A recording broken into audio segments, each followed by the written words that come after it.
मन लागो मेरो यार फकीरी में, मन लागो मेरो यार फकीरी में।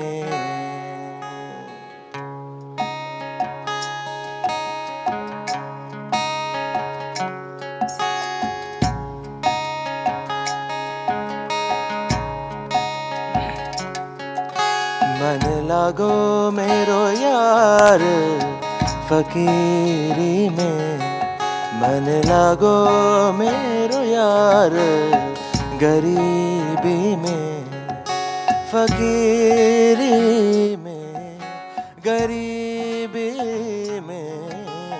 मन लागो मेरो यार फकीरी में, मन लागो मेरो यार फकीरी में।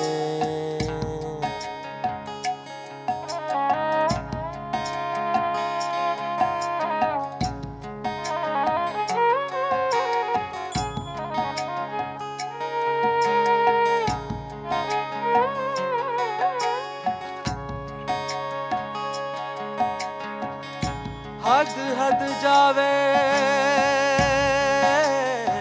हर कोई, अनहद जाए न कोई।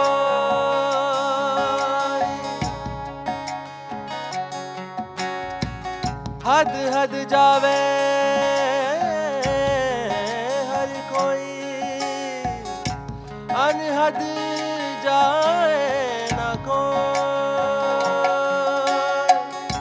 हद अनहद के बीच में रहे कबीरा को।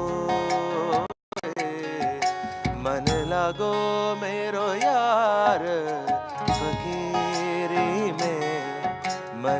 लागो मेरो यार गरीबी में।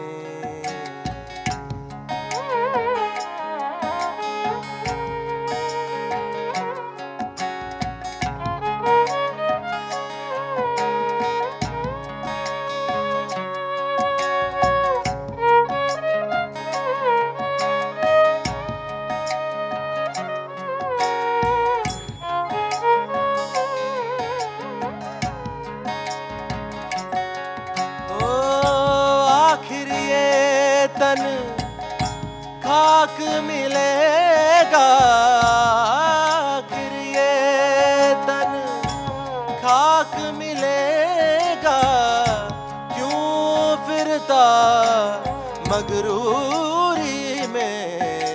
मन लगो मेरो यार फकीरी में, मन लगो मेरो यार फकीरी में।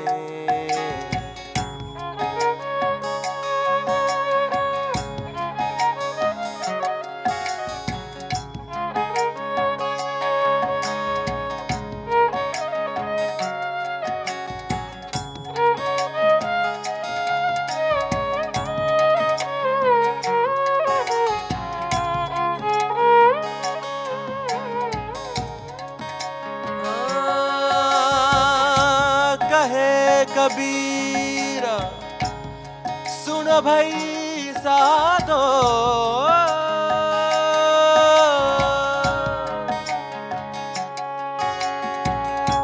कहे कबीरा सुनो भाई साधो, साहेब मिले सबूरी में।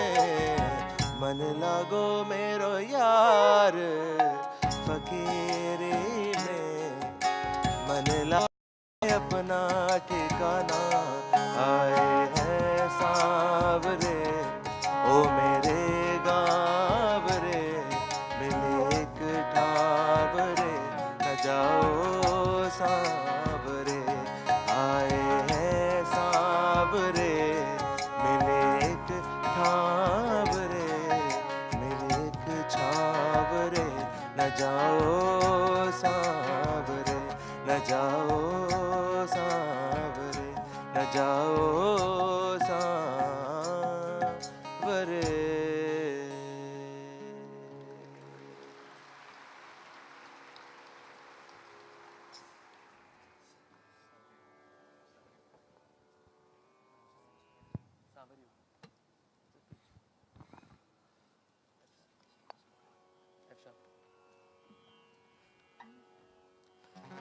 सांवरियो घटमई रे रमैयो घटमई,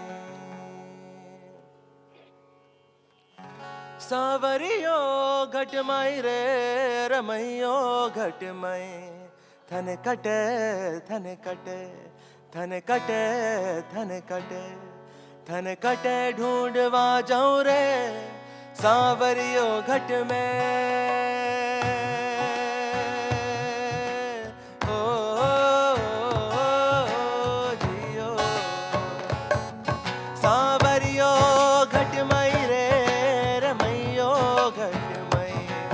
सांवरियो घटमई रे रमैयो घटमई।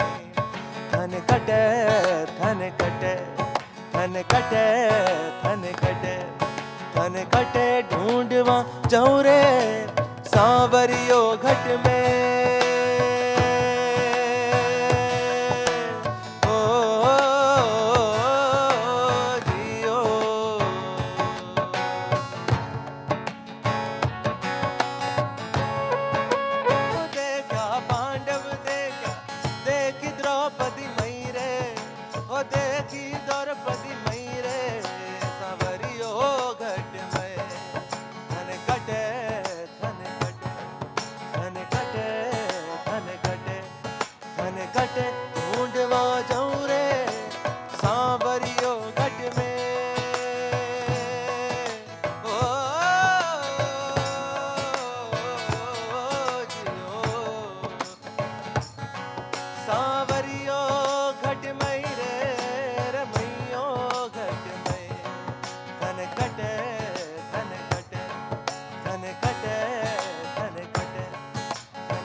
कबीरा जब पैदा हुए तो जग हंसा हम रोए, ऐसी करनी कर चलो हम हंसे जग रोए।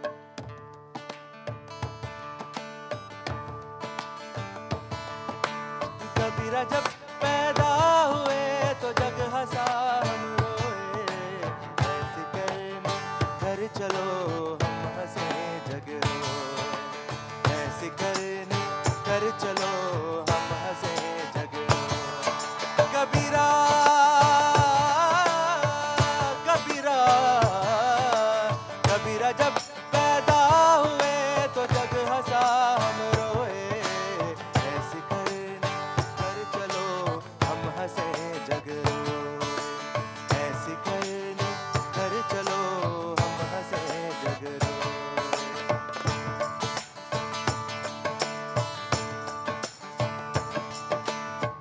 सात जन्म के सात फेर है, सांप सीढ़ी है भाई। सात जन्म के सात फेर है, सांप सीढ़ी है भाई। जम का दंड मुंड में लागे, जम का दंड मुंड में लागे, धरी रहे चतुराई। कबीरा जब पैदा हुए तो जग हंसा हम रोए, ऐसी करनी कर चलो हम हंसे जग रोए, ऐसी करनी कर चलो हम हंसे जग रोए।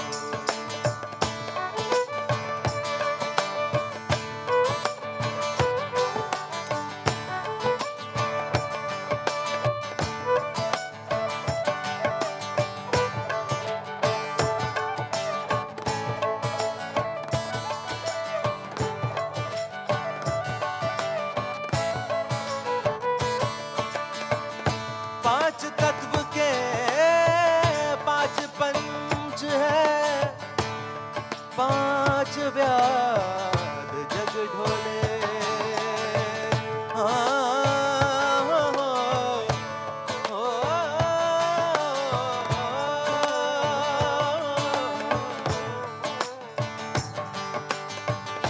पांच तत्व के पांच पंच है, पांच व्याध जग डोले। पंचम सुर में अनहद गूंजे, पंचम सुर में अनहद गूंजे, दसों द्वार को खोले। कबीरा जब पैदा हुए तो जग हंसा हम रोए, ऐसी करनी कर चलो हम हंसे जग रोए। कबीरा जब पैदा हुए तो जग हंसा हम रोए, ऐसी करनी कर चलो हम हंसे हम रोए। कबीरा हो कबीरा,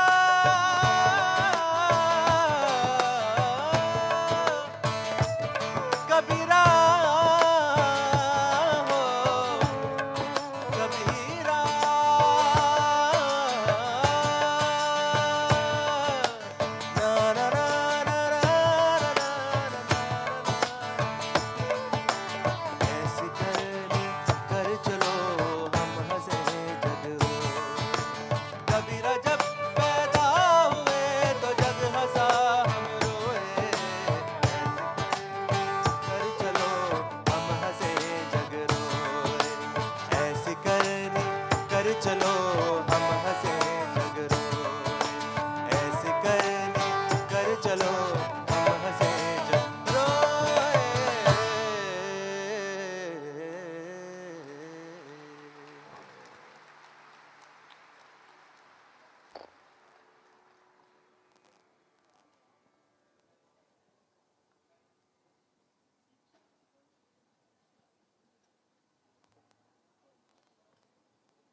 Good morning.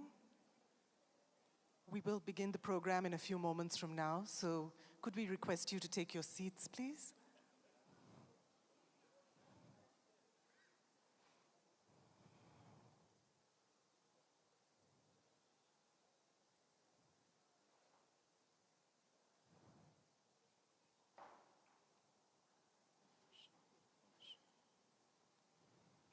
We'd like to welcome all of you to what promises to be a particularly interesting edition of In Conversation with the Mystic. But before we begin, could we request you to take your seats and to remain seated for the entire duration of this event? If you were to get up and leave, it would be disruptive to the speakers and to other members of the audience. So please do remain seated till the end. And would you also turn off your cell phones if you haven't already?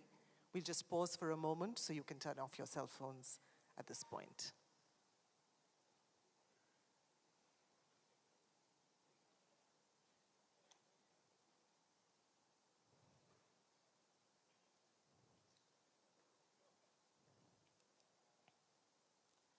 In Conversation with the Mystic is a series that's devoted to dialogue.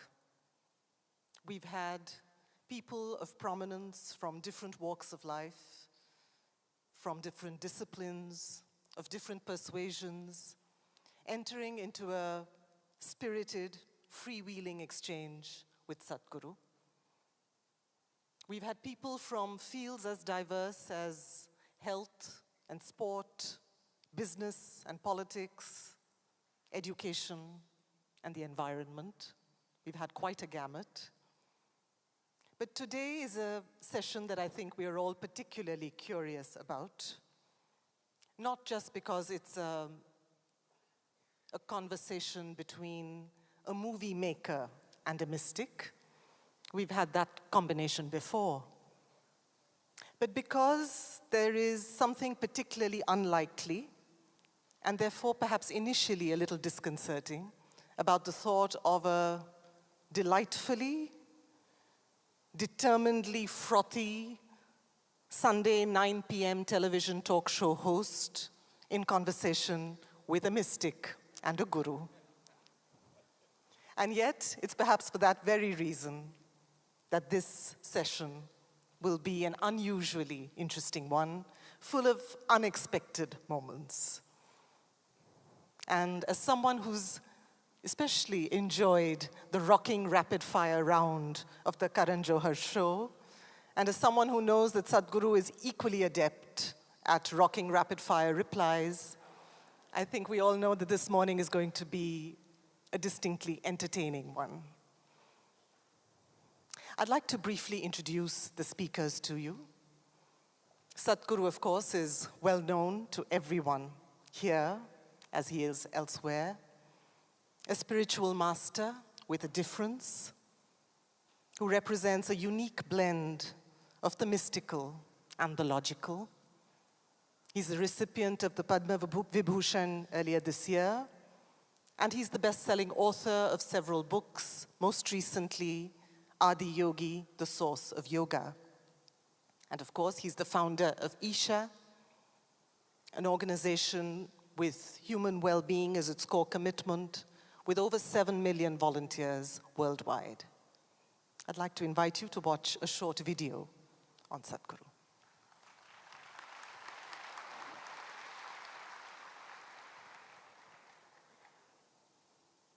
The next half hour, you're going to meet a man who has a devoted following across India and indeed around the world. While yoga and meditation are at the core of his teachings to promote individual growth, the work of the foundation covers conservation.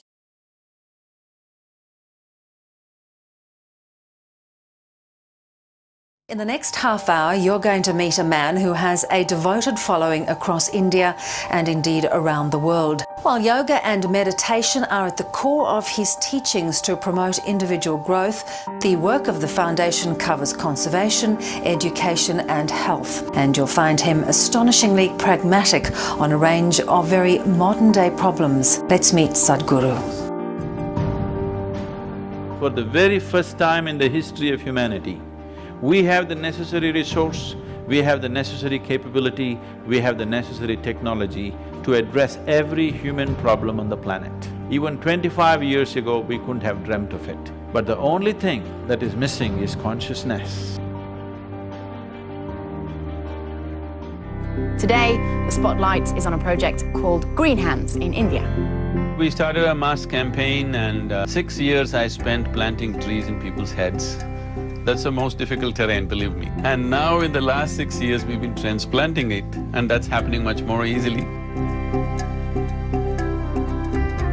Action for Rural Rejuvenation is mainly aimed at rejuvenating the human spirit.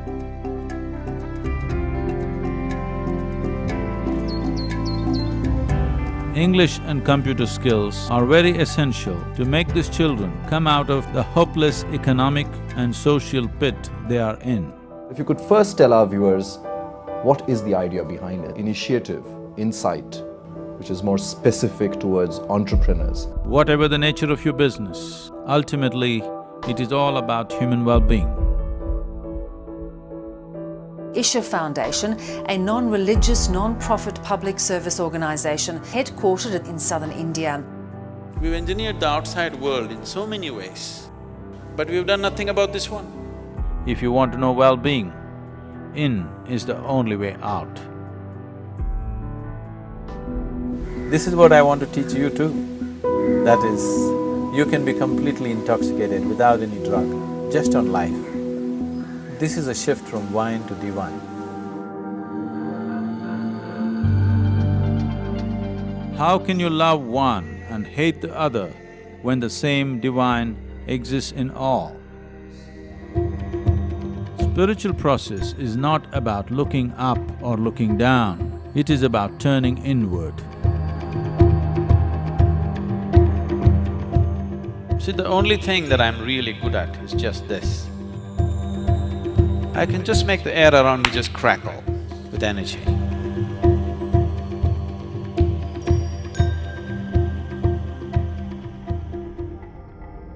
Adi Yogi is the source of yoga, the first yogi. Adi Yogi will inspire many generations to take up yoga. One truly remarkable thing that Sadhguru has done is, he has made yogis out of ordinary common people. If you have to describe yourself in one word, Would you consider wildlife as 2 words or 1 word?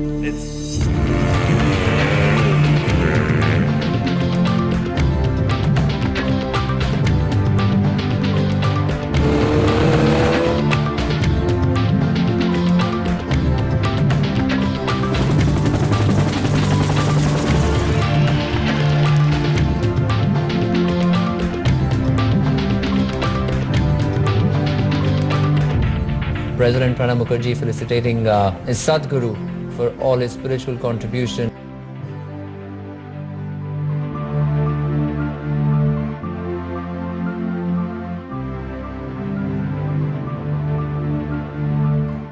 Our guest speaker for today, who is of course none other than Karan Johar.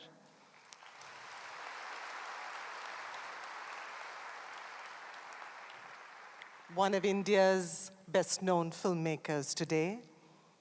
Known for his versatility, he's been actively involved in production, in screenwriting, in design, and ever since his debut film, Kuch Kuch Hota Hai, he's been the maker of several iconic, well-loved films under the banner of Dharma Productions. And he's, of course, the talk show host of a very popular show, Coffee with Karan. Before I invite him on stage, I'd also like to take this opportunity to let you know that we are launching a DVD and a book on this occasion, and we'd like to ask Karan to launch that. The first is a DVD which is entitled Mahabharat, Through the Mystic Eye. And this is a DVD based on a unique 8-day festival that was conducted at the Isha Yoga Center, guided by Sadhguru, in which participants were given the opportunity to relive the epic adventure into a glimpse into a once-in-a-lifetime event. could I invite you to watch a very short DVD on the Mahabharata? If there is a story on the planet that we can say represents this human creature or articulates what a human being is, this is it.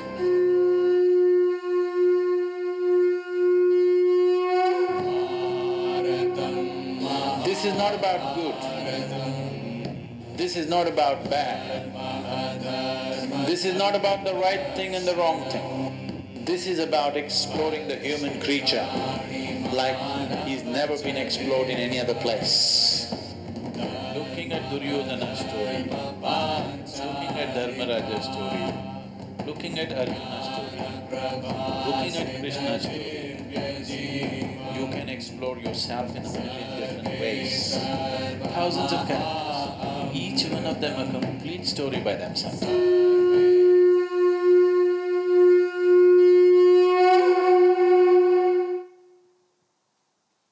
Could I welcome Karan Johar on stage to launch the DVD?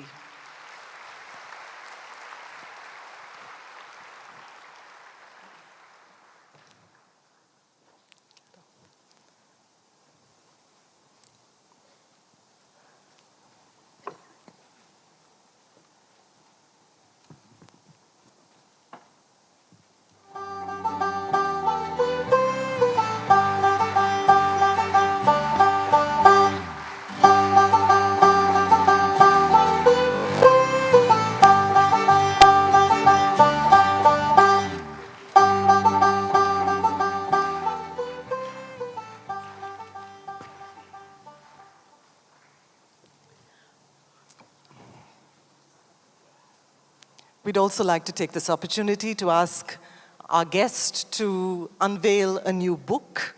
This is the Hindi version of a very popular cookbook, A Taste of Well-Being, in which Sadhguru offers a yogic take on the whole world of cuisine, particularly relevant to us in an age of crash diets and food fads.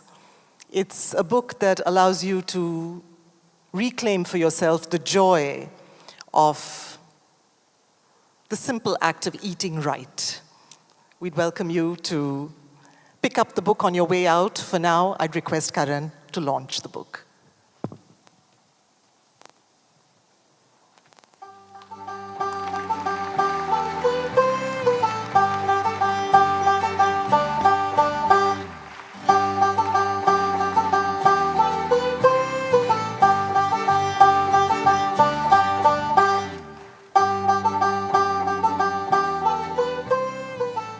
Thank you. And it's now time for the conversation to begin. Could I invite on stage Sadhguru?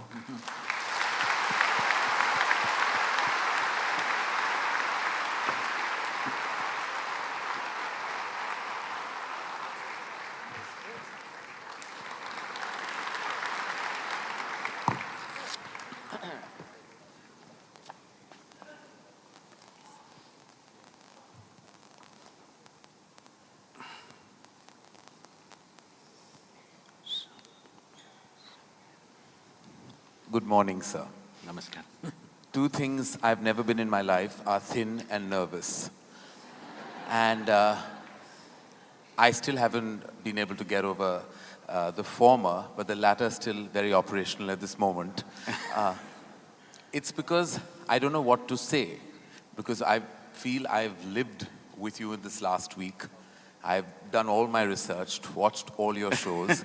See, you have done your homework, but because I'm homeless, I've done my homework. I've done a fair amount of my homework. I've watched everyone from Anupam Kher to Juhi Chawla in conversation with you, Barkha Dutt, to a very subdued Arnab Goswami as well. I do believe in your mystical power because you managed to achieve that. And I think that is not anything lesser of an achievement than you've done with your span of tremendous work, Sadhguru. So my felicitations on that achievement. And more than anything else, when I just saw the AV that all of us saw, I've heard all these terminologies associated with you, which is from, the monk on a motorcycle, all rock star spiritual energy. And I saw that happen. You're on a motorbike, you're flying a helicopter. So there are so many terms, as I said, rock star spiritual energy, and I want to create my own one and say you're like almost the Santa Claus of spirituality, because you bring the energy through that chimney of life, and I think have really touched so many millions of people across the world. So we're blessed to be in your presence at this moment, and I can't wait to be in conversation, which is I'm going to start, but I just want to start by saying that this is truly an honor, so thank you.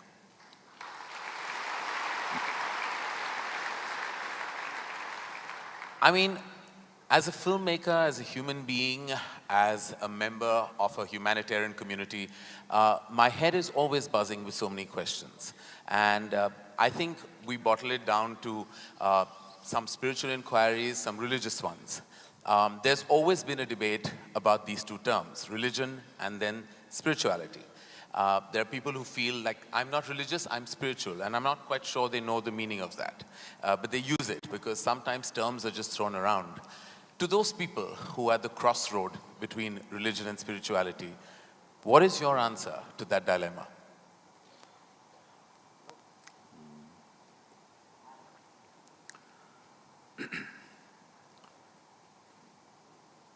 So we must understand this.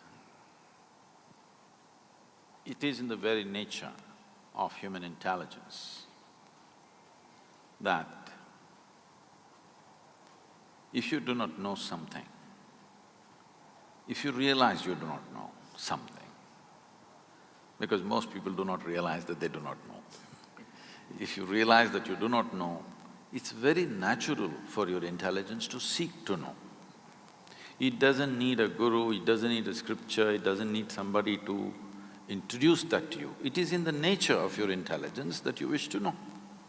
There are lots of experiments to show, even mice, if you leave them in a place, within 2 minutes, they will research everything in that space. For their own reasons, of course. For survival reasons, they, inquire into everything around them to find out how the place is. Human intelligence goes beyond survival. So naturally, human intelligence seeks to know many more things which does not concern our survival. Yes, we are concerned about survival till a point, but once that's taken care of, we cannot rest. We want to know more, endlessly more. The more we realize we do not know, the more the longing to know. So this longing to know, when it finds a very intense expression in the form of seeking, we call this spiritual process. Or in other words, the basis of spirituality is a realization that I do not know. But the moment you say, I'm religious, you refer to yourself as a believer. When you say you're a believer, what you're saying is, everything that I do not know, I will make it up. How I make it up? Whose help I seek to make it up? Maybe varying from person to person, somebody makes it up with scriptural assistance, somebody makes it up with the assistance of a priest or a pandit or a guru or whatever. But you seek some authority. You kind of make a compromise in your life that instead of truth, you settle for an authority as the truth. Spiritual process means truth is the only authority for you. Authority is never the truth for you. So these are two different aspects, unfortunately spoken in the same breath most of the time. So, I would say spiritual process is far closer to scientific inquiry. See, even the fly is trying to investigate me. Trust me, I'm not investigating, I'm just inquiring. No, I wish I was the size of that fly. I did not use the word investigation in a negative way, nothing wrong with investigation. Yes, totally. Investigation means you want to know the truth. Right. Maybe it's done little forcefully like a fly. Right. It's coming to you now. That's all I get these days. No, If you get to fly, what more? Yeah, so well, you manage pretty well. I have a fear of turbulence, so flying is not really on my top three things to do in life. So, spiritual process does not demand belief, because belief and spiritual process cannot go together. Spiritual process is a constant inquiry. It is a way of sharpening your questions so that they dig deeper and deeper, not into something else but into yourself, the nature of your existence. Because the nature of human existence is such that in our experience, the only thing that you can experience is yourself. You actually believe you're experiencing many things, but you only know everything the way it happens within you. You do not know any other way. Even now if you see these people, it looks like they're there, but actually you know them or you see them only the way they projected in the firmament of our minds. There is no other way. There is no other way for you to experience this life except the way it happens within you. Now, spiritual process is a constant effort to see that the way that it happens within me is not a distorted vision, that my mirror is not a wonky mirror, it is a plain mirror, that it shows me things the way things are, it doesn't distort anything. Because of my thought, because of my emotion, because of my attachments, because of my identities, because of the philosophies and ideologies that I identify with, I can distort my mirror. Now I deprive myself of all that so that I have a plain mirror and I get to see everything just the way it is. This is spiritual process. No, well, thank you, because that's always been a continued dilemma. And I believe that the word spirituality is sometimes misused, where there's not a grave understanding of what it really is. And as you said, that the I don't know has immense power. And I think acknowledging the I don't knows of your life really means everything. And I wish people would start doing that, because according to me, sometimes delusion is the biggest disease that plagues humanity, when you're not aware of your own self. No, there are all kinds of idiots on the planet. Yeah. Yeah, we work with many of them. But we must understand this. In the very nature of who we are, it is like this. If you do something stupid today, tonight your intelligence will bother you. Why did I do this? This is the nature of human intelligence. But the moment your stupidity is either scripture endorsed or God endorsed, you can go on doing the same idiotic thing with enormous confidence. It gives you confidence without clarity. Confidence without clarity is a disastrous process. If you do not have clarity, at least you must have hesitation.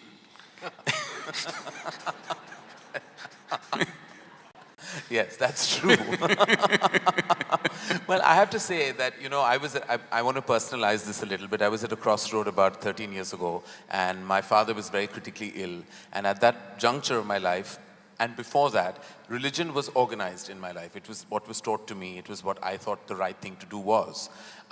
When he was in his last stage, there were things suggested to me which were, to me now, completely ridiculous, including going to a certain temple and feeding a cow of a certain color and, and doing a certain ritual at home, and all those things that one did without even thinking. Because as you said, when you spoke about the idiots on this planet, I was definitely one of those in that stage of my life. But sometimes you reach a critical stage where you seek any kind of desperate measure and you try to kind of hold on to any hope that even something that is advocated to you that goes against your grain of intelligence or thought. To those people, what is your advice? Who have reached the end of their rope and are hanging on and holding on to anything, be it religious, be it spiritual, or be it an unfounded piece of advice? See, for all this, the fundamental basis of these kind of aspirations or actions is because people are just shit scared of life. Why is it so? It's like this. Suppose you sat on a bicycle on stand, and started simply pedaling for fun. But it came off the stand and started rolling. Anxiety, faster, fear, very fast, terror. The fundamental reason is, but someone who knows how to ride a bicycle, the faster it goes, the better it is. Right. But for someone who does not know how to ride a bicycle, the moment it moves, terror will happen. So the fundamental thing is just this, you have been given a very complex and sophisticated vehicle to pass through the process of this life, which is human mechanism. There is body, mind, emotion, energy, many dimensions to it. Essentially, this human mechanism is a very complex phenomenon. Now, you are going at it, you are trying to walk through life without understanding a thing about the vehicle that you're using. Every time it moves, there is terror. If it doesn't move, you want to die of boredom. If it moves, you're terrorized.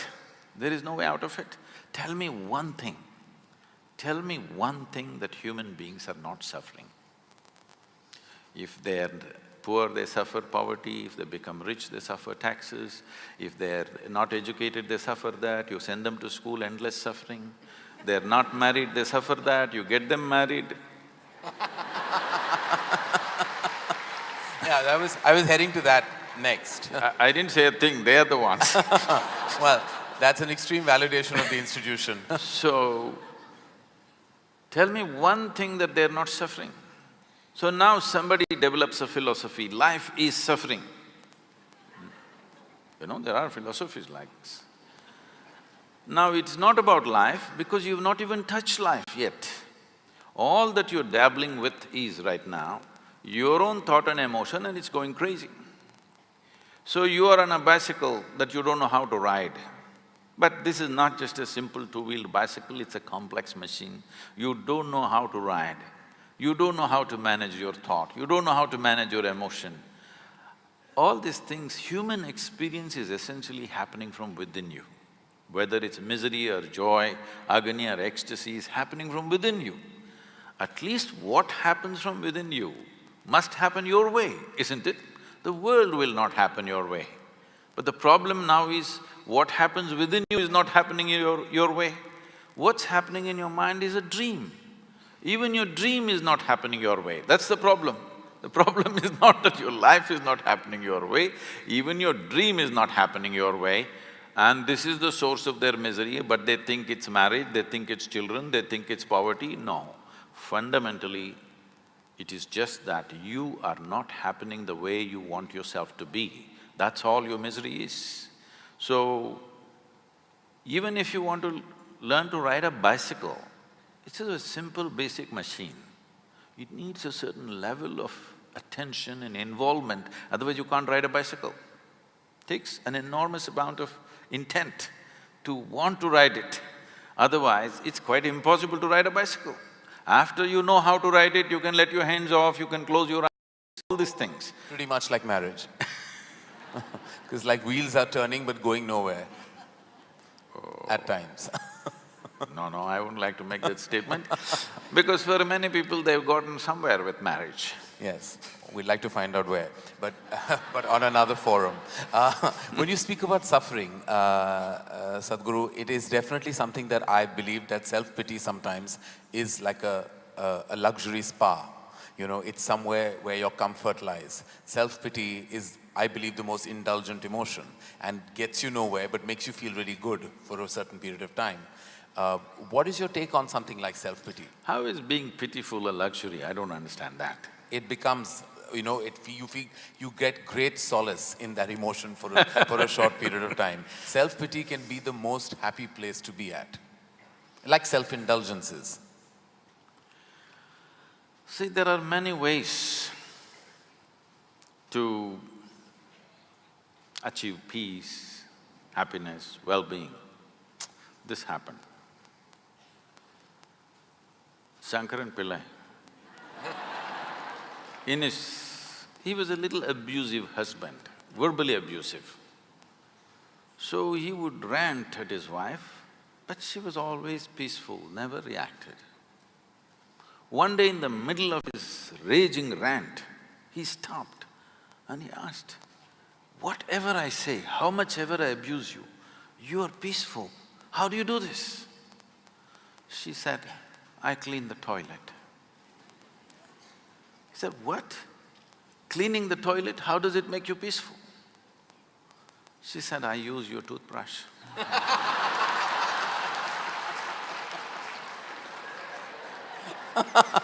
So, don't fall onto that. You're giving lots of people ideas. So that's not a relationship, it's a revenge story. No, you can achieve peace and solace in so many different ways, I'm saying. Which is what you said, to draw from within, to find your solutions. Because the most exciting line that I read was that you know, life can't touch you, can't scratch you. It can't harm you. You know, you create your own energy in your own life. You know, life, you're in this universe, you've been brought into this world, and it's in your control what you do with it. You know, life has nothing against you. What you achieve and what you do is a result of your own actions, your feelings, the pleasantness that you create within yourself. Which to me was a very moving line, because it simplified a very extensive and expansive feeling of anxiety, fear, and all the turbulence that humanity goes through on a daily basis. To me, three pillars of our existence are pretty much, you know, family, fortune, and farishta, which is what I believe a result of God, religion, everything else. When we talk about family, Sadhguru, there are few things that have always intrigued me, and I seek answers, or rather validation, from a higher energy such as yourself. It's like I've always questioned why there's an organic distance between a father and son, why there is always that angst in that relationship. And I'm sure there are many in this house that have experienced that emotion in their own homes and their own environment. Where do you think the origin of that distance came? Because every generation makes the same mistake, which means they're not learning at all. Yeah. When we say family, you know, in Italy, family meant crime. Crime? Yeah. Mafia was always referred to as the family. Family.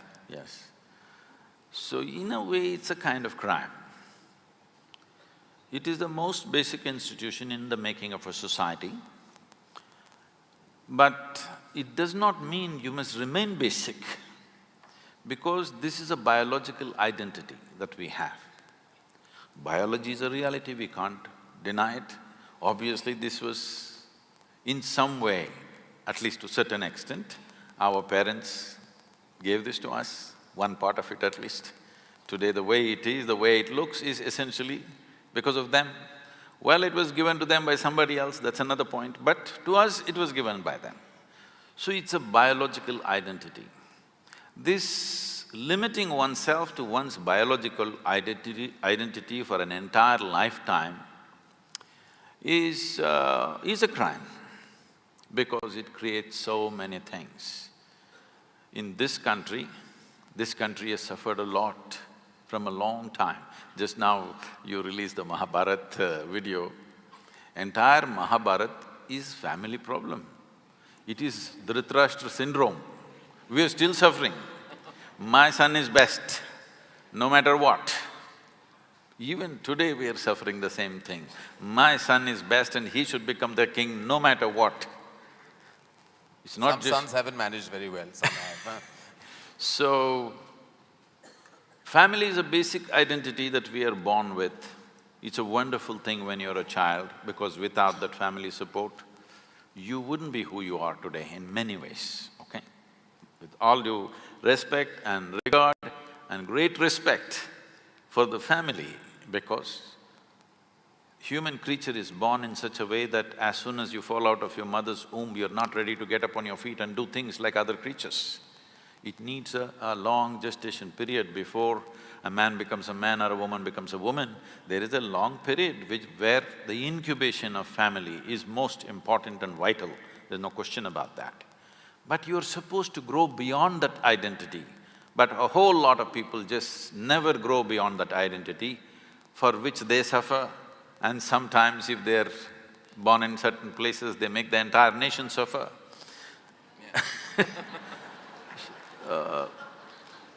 You are supposed to grow out of that. As a child, it's most vital that you're identified with the family. But as an adult, you're supposed to grow beyond your biology, because biology is the most basic identity. One has to grow beyond that. So having said that, is it necessary that every father and every son has to have some kind of angst? It is not about father and son, it is just two men being accommodated in the same home. When you were 8, 10, your father was godlike. So this problem started after you became 15, 16, when you want to be a man and there's not enough space. This big man is occupying too much space. And that man thinks, this is my space and who's this? They can't recognize each other as father and son because now there is no father and son, there are two men in the same house and there's not enough space. This happens not just in human families. Every creature, whether it's an elephant or a buffalo or whatever, in every creature's life, this happens that there will be some friction and either the younger one goes out or the older one goes out. This happens everywhere because this is not a problem between father and son. This is two men trying to share the same space and the same woman called mother to one and wife to the other. Two men. Well, that certainly breaks a very strong myth that this country is operated with, because the problem was always meant to be two women in the same house, and you just changed it on his head, which I believe is true. Because I believe the problem lies in the fact that two men can't be accommodated. No, it also happens between women in a different way. Yeah. But women have a way of covering their frictions in certain way. They do it in a certain way, in a feminine way. Yeah. Men will do it in more head-on. Yeah. Head-butting is the man's way. Woman's way is different, she will do it differently, but the friction happens. And I feel it's always like the mother energy of the house that sometimes has to bear the brunt of this tussle in a family.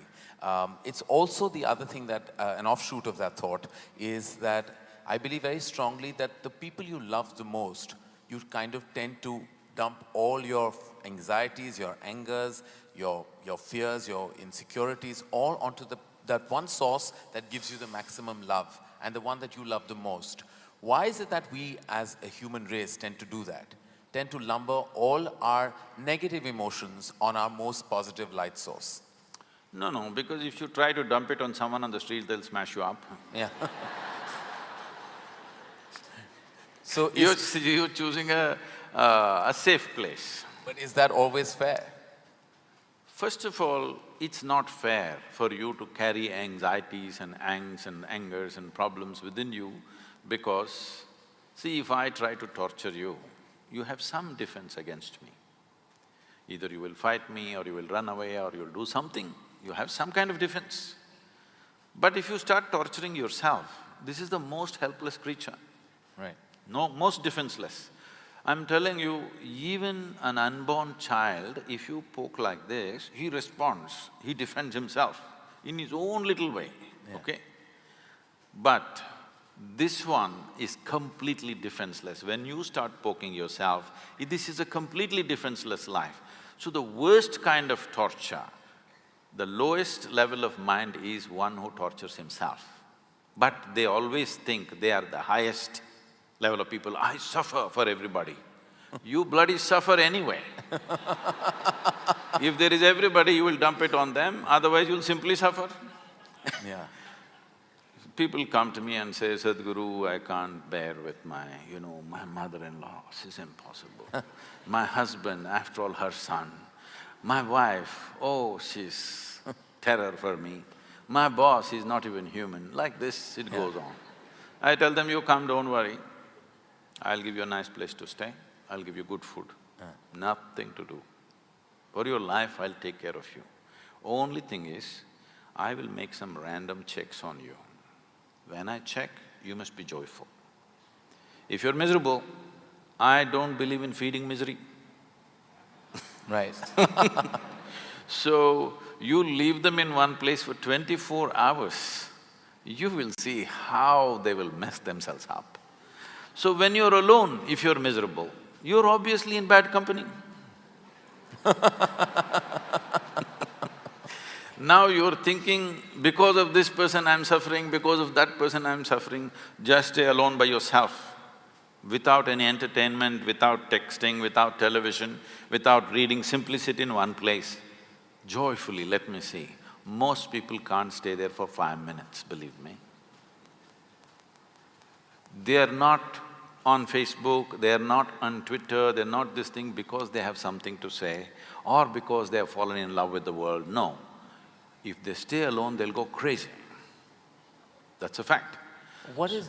I mean, sorry to break that train of thought, but what is the solution to that kind of feeling of just not enjoying your own space? Because we have not looked at how human mechanism works. It is like you have a super sophisticated machine. This is the super computer. This is the machine which dripped supercomputers, isn't it? Right.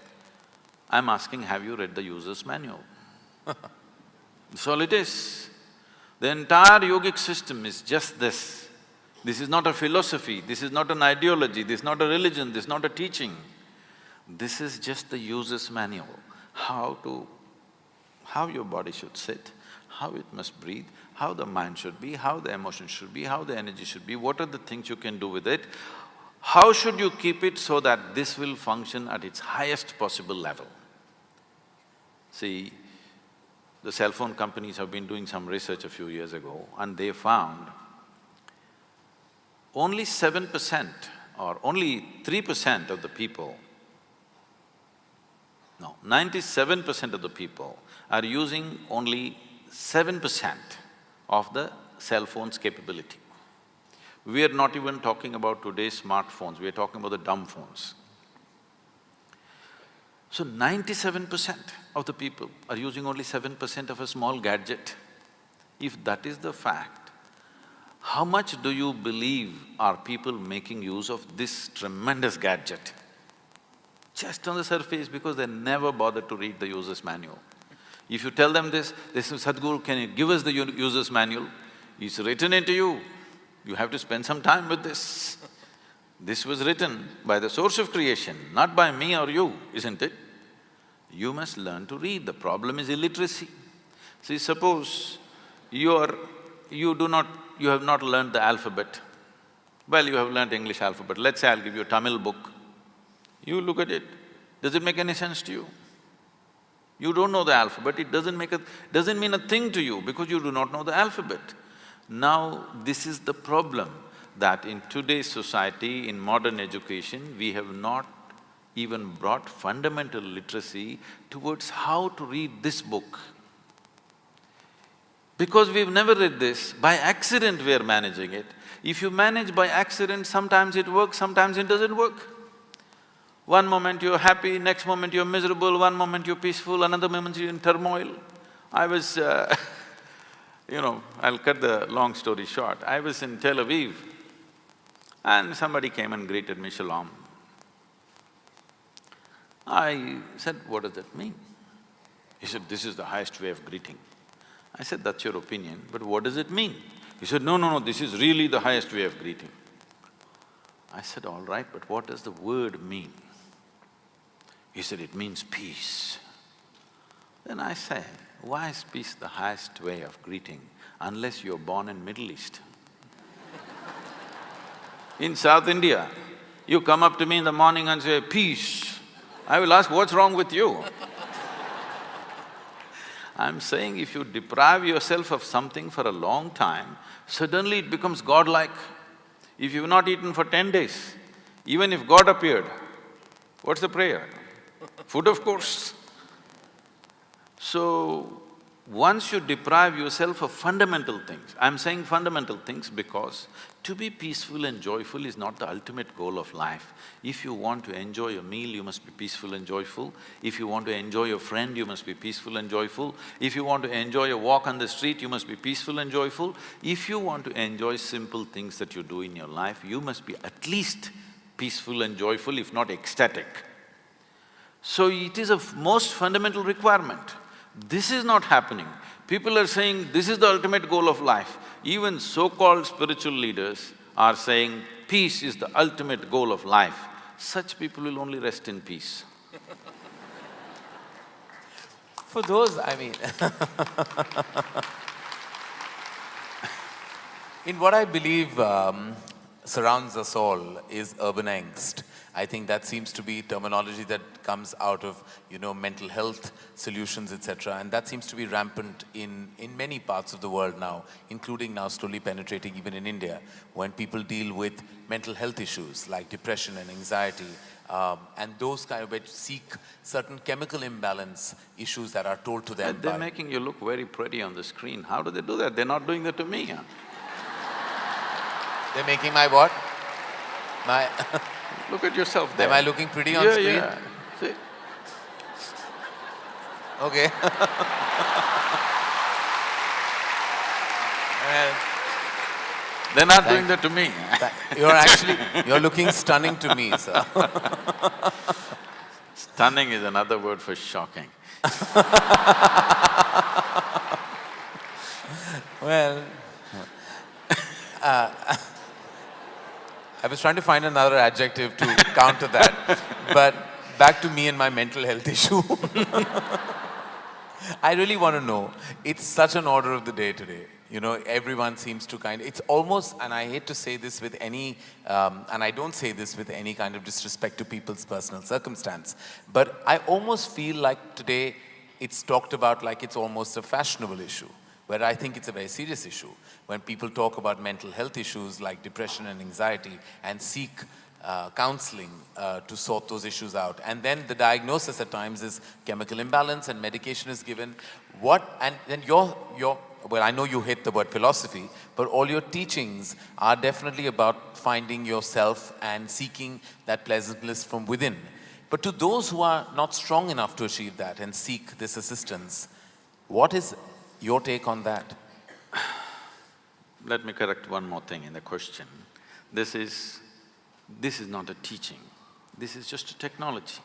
I'm just giving people simple methods with which they can work. If people are coming for a teaching, they're frustrated with me because every time they come, they leave more confused than ever before. If they're more confused, in a way my job is done.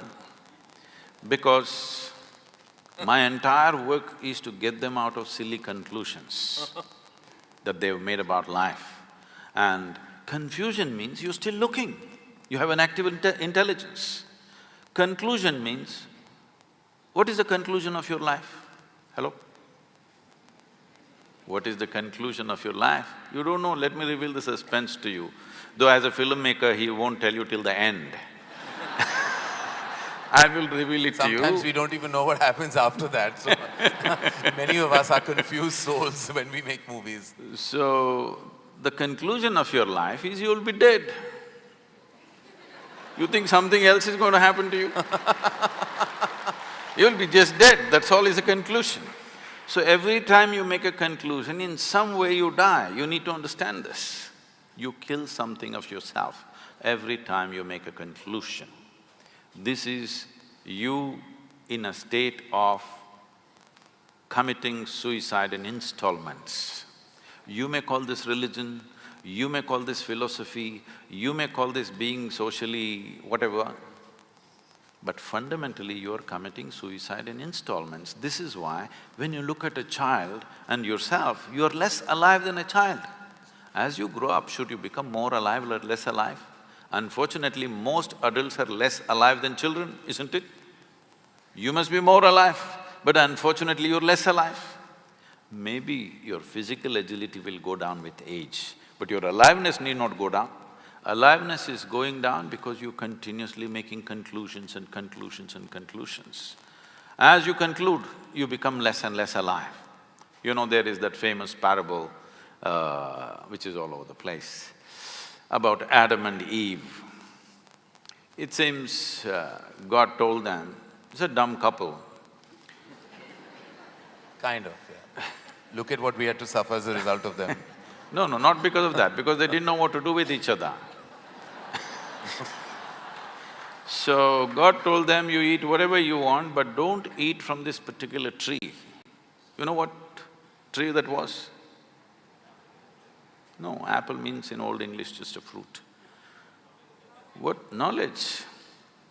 Your parents tell you, you must eat the fruit of knowledge. Your teachers insist that you must eat the fruit of knowledge. Everybody in the society always trying to shove knowledge down your throat. But it seems God told you not to eat the fruit of knowledge, and by eating that Adam and Eve fell. It is not about that Adam and that Eve, it's about every Adam and every Eve. The moment you eat the fruit of knowledge, you fall, because your idea of a knowledge is the conclusions that you make about everything in the universe. So this mental illness, which is becoming pandemic,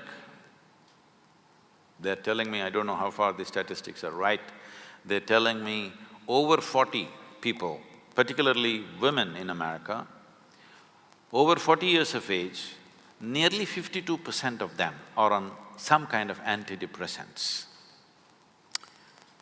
52% is not a joke. 52% is not a joke. It means entire humanity is becoming sick. We must look at it why. Fundamentally, because you are banking on a few things for a long time for your mental stability and emotional stability, all these things are taken away. One thing is, as you mentioned, the crime that we call as family. It gave us the support. No matter what happened, there was somebody always for you. Others are with you when you do the right things. If you do the wrong thing, they'll distance themselves. There was one bunch of people who was like for the circus that you do, they were the net. Whichever way you fall, there's somebody to hold you for some moments. But that net is gone. Now when you fall, you fall. Because of that, people are cracking up. So if you want to remove… You see, in this culture, there was a time in the tradition where 30% of India's population were monks. That means consciously they went beyond family. Consciously they chose to live without family, to live without support, to live without a home. Homelessness not out of deprivation, but by choice. Nobody ever had a depression because they transcended the need for the net. You learnt your trapeze bar act really well. Now you can do it without the net. You are not good at it, you better have a net, isn't it? Otherwise your head will crack. Right now that's all that's happening. The traditional support system that we had, we're taking it off. When we talked about religion, with all due respect, we must acknowledge this. Today people are trying to go to psychiatrists. India doesn't have enough psychiatrists for 1 billion people, believe me. No country has. And above all, they're very inefficient because they can take only one client at a time and they need a lot of furniture like this. It's very inefficient. Religion handled human psychological balance effortlessly. God is with you, don't worry. It settled a whole lot of people. Do not underestimate the value of that. It is very inexpensive mass psychiatry where people… No, I'm not… this is not a joke. When you're mentally ill, it's not a joke. It's the most painful thing. If you get physical ailments, you will get everybody's compassion. When you get mental ailment, you'll get laughter, unfortunately, because you don't know when somebody is sick and when somebody is being stupid. You can't make out. This is the biggest problem for those families who have somebody in the family who's mentally disturbed. You don't know when they're making it up, when they're really suffering, you can't make out. There is no perfect way. There is no science anywhere to tell you exactly when, because human beings can make up every kind of thing. You're an actor, you know. I don't know, you're an actor or… I do most things, yeah. Okay. I mean, we act even in our day-to-day existence, all of us. No, that is fine, but are you actor, just director? No, I tried, I failed. Okay. So, all right, you're a bad actor. Yeah. But I'm an actor nonetheless. But at least you make other people act. Yes. So, in a cinema or a drama, you can act something and make it really real to a point where these 10,000 people will sit and experience like it's real. So, when a mentally ill person is in your home, you don't know whether he's acting it up or it's real. Sometimes it's real, sometimes he's playing with it. You can't make out. You don't know when to be compassionate, when to be hard on him. This is the biggest problem. For people who have mentally ill people within their homes, this is the huge problem because there is no perfect way of making a judgment. And it is not joke. See, human sanity is a very fragile thing. The line between sanity and insanity is so thin. If you push it every day, you will cross it. See, when you get angry, what do you say? What's the expression? I'm mad with you, or I'm mad right now. So you're enjoying that little bit of madness. You crossed the line and it felt like it's some kind of a freedom and power. But one day when you cannot cross back, that is when suffering begins. And suffering means, it's not like physical pain, it's immense suffering. I've been around people who've been mentally ill, trying to help them. It is… nobody should have it, but unfortunately it's becoming an epidemic in the world that mental illnesses are growing like never before because all the supports they had, we are pulling it out without replacing it. If people become so conscious and so capable within themselves, you pull all the supports, everything will be fine. But without giving that competence, you just pull the supports, people will crack. In the Western societies, it's happening large scale. We are not going to be far behind, especially the urban societies in India. Will move in this direction because once again, in many ways, urban India is more West than West. There are more people in denims here than in America. Well, no, thank you for that, because I know it is definitely a crisis that plagues us, and some, as I said, seek help. Some who I helped, I mean, I'm happy for them, and I'm sure grateful for resources that are available. And those that find pleasantness within themselves, I think that truly is a glorious solution to their issues. So when we say pleasantness, human pleasantness can be looked at in many different ways. One simple way of looking at it, because medical science is looking at it that way, I don't see it that way, but that's a consequence for me, is every human experience has a chemical basis to it. What you call as peace, joy, love, turmoil, tranquility, agony, ecstasy, everything has a chemical balance, chemical basis to it. Even health and ill health has a chemical basis to it. Today, entire pharmacology is just about trying to manage your health by using chemicals. It's today or a doctor's job or a physician's job is… it's an orchestra of chemistry that he's trying to manage. Put this pill, something more happened, put that pill, then something less happened, then do this, do that. Trying to manage the orchestra of chemistry because this is the most complex chemical factory on the planet. Right. This is a very complex chemical factory. Managing it from outside is very, very difficult. But you could manage it from inside, but you must have access to your insides. If your innards are not available to you, then how do you manage it from inside? You only try to manage from outside. Even mental illnesses are largely being managed by chemical input. But all the chemicals that you can think of on this planet are in some way already present in this. Whether you are seeking medically prescribed drugs or you're going for the backstreet drugs, whatever you're going, essentially you're trying to bring pleasantness within yourself. Right. Because health means one level of pleasantness. If body becomes pleasant, we call this health. If it becomes very pleasant, we call this pleasure. If your mind becomes pleasant, we call this peace. If it becomes very pleasant, we call this joy. If your emotions become pleasant, you call this love. If it becomes very pleasant, we call it compassion. If your very energies become pleasant, we call this bliss. If it becomes very pleasant, we call it ecstasy. If your surroundings become pleasant, we call this success.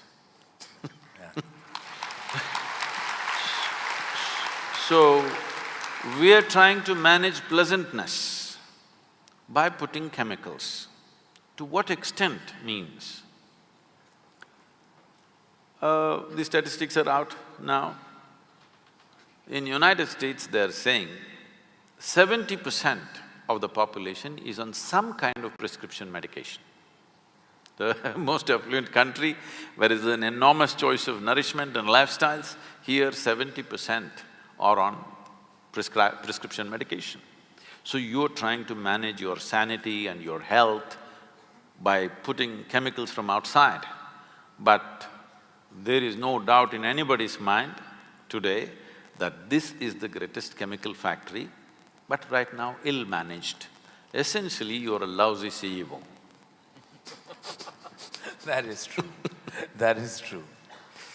What is always, Sadhguru has also left me in wonderment at times about the usage of two words, which I'm going to say to you right now. Terminology sometimes has a tendency of making you even receive an emotion from within. Two words being ego and self-respect. Now, these are two pillars of what we believe self-confidence, which is unfounded, I believe. Ego. Hey, who put a cow next to me? Sorry? Who put a cow next to me? Put a… well, topical at least. It's part of the decor. Everywhere I go, people have been asking me questions about Gaurakshak. Yeah. Now they put a cow next to me. Well, I was planning not to go down that path, but now then since you brought it up, no, not going there. As I was saying about ego and self-respect, like we always say, like my belief has always been that maintain your self-respect, keep that. Your ego can be flexible because it should be convenient. Because I believe like your ego should be a function of your convenience. How true is that? Or maybe both are unfounded? This ego should be a function of your convenience is perfect, but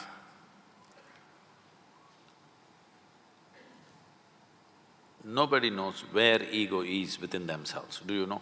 No. Nobody knows. It arises at will, I think. No. Ego is a fall guy. When you do the good things, of course it's you who did it. Yeah. When you do nasty things, oh, it was my ego. He's a fall guy. Yeah. He comes up whenever something goes wrong. Yeah. Whenever you're seen in a bad light, it was my ego, it's not me. Yeah. So, people have created a whole lot of jargon like this, my ego, myself, my consciousness, my super-consciousness, many things. First, everybody must decide, within this body of yours, how many people are residing, you must tell me. If there is anything more than one, it means either you are schizophrenic or you're possessed. You need either a psychiatrist or an exorcist. So, you are an individual. An individual means not further indivisible. This is why you're an individual. That means there is only one. This is the healthiest state to be, that you understand there's only you here, nobody else but you. If you realize this, then you will function completely differently. But you start playing this game, whenever you are in difficulty, you say it was my ego, whenever something else happens, you say it's myself, another time you say my lower self, higher self, all kinds of stuff.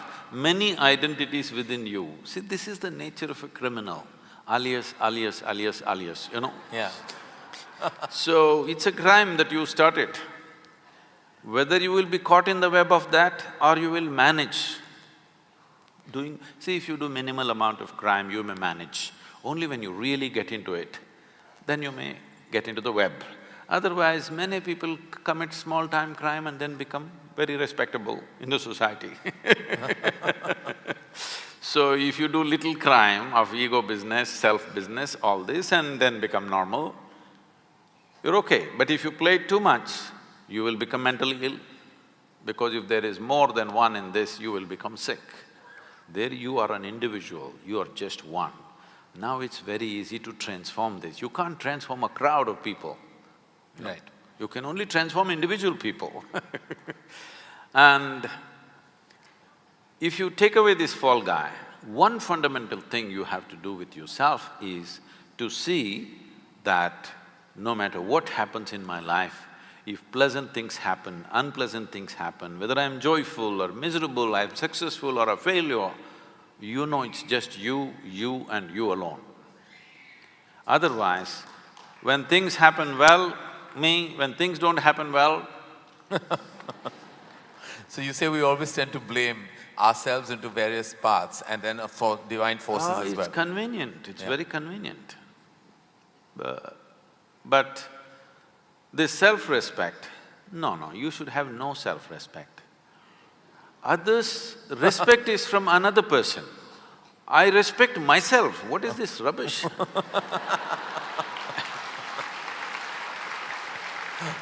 Somebody else respects you because they see some value to you, it's nice. Yeah. But I respect myself, what is this? It's gone further in the West and people say, I love myself. See, to respect, to love, the very word they're using is, there must be two.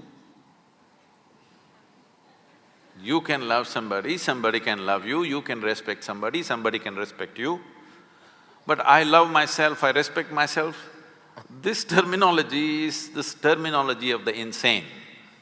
But it's becoming popular because the numbers are growing. By the hour. I don't say by the hour, then we will be blamed. By the day. By the day, okay. We get that, we sign, seal and deliver that. Is there a ceiling to extremity, to extreme emotion, like love? When you love something, is there a time that you have to stop? Is there any such thing as stopping the extent of your extreme emotion? And I feel that about even the negative emotions. When you love someone, how do you really stop the extent of it? I would say, please, I want you to listen to this carefully because you will immediately tweet, Sadhguru said this. This is a dangerous world today. If you love, love strong. If you hate, hate strong. Whatever the hell you do, live strong. It's very important. Yeah. Otherwise, you live an insipid life, not knowing a thing about anything. When Adiyogi gave the yogic principles, he said, anything in your life, it doesn't matter what. I've been telling people, they're not grasping it, they think, because too much this, what to say, flowery teachings have gone into people, they're not looking at what works and what doesn't work, they want something pretty. I'm not interested in what's pretty and not pretty. Whether it works or not is the only thing.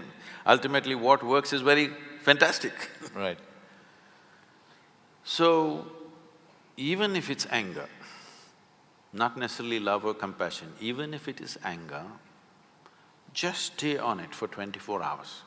Anybody, I'm saying, just try this by yourself. 24 hours, stay intensely angry, let me see. Believe me, at the end of 24 hours or well before that, you will be enlightened. But you will see you are not capable of being angry because to stay intensely angry, you need enormous energy. It burns you up. Try one day, 24 hours, stay angry. You are irritated, that you can manage for the rest of your life. Stay angry, really super angry for 24 hours, let me see. You can't manage more than 3 minutes, believe me. You will feel drained out because it takes enormous energy. There are yogis who live like this. They are simply angry all the time.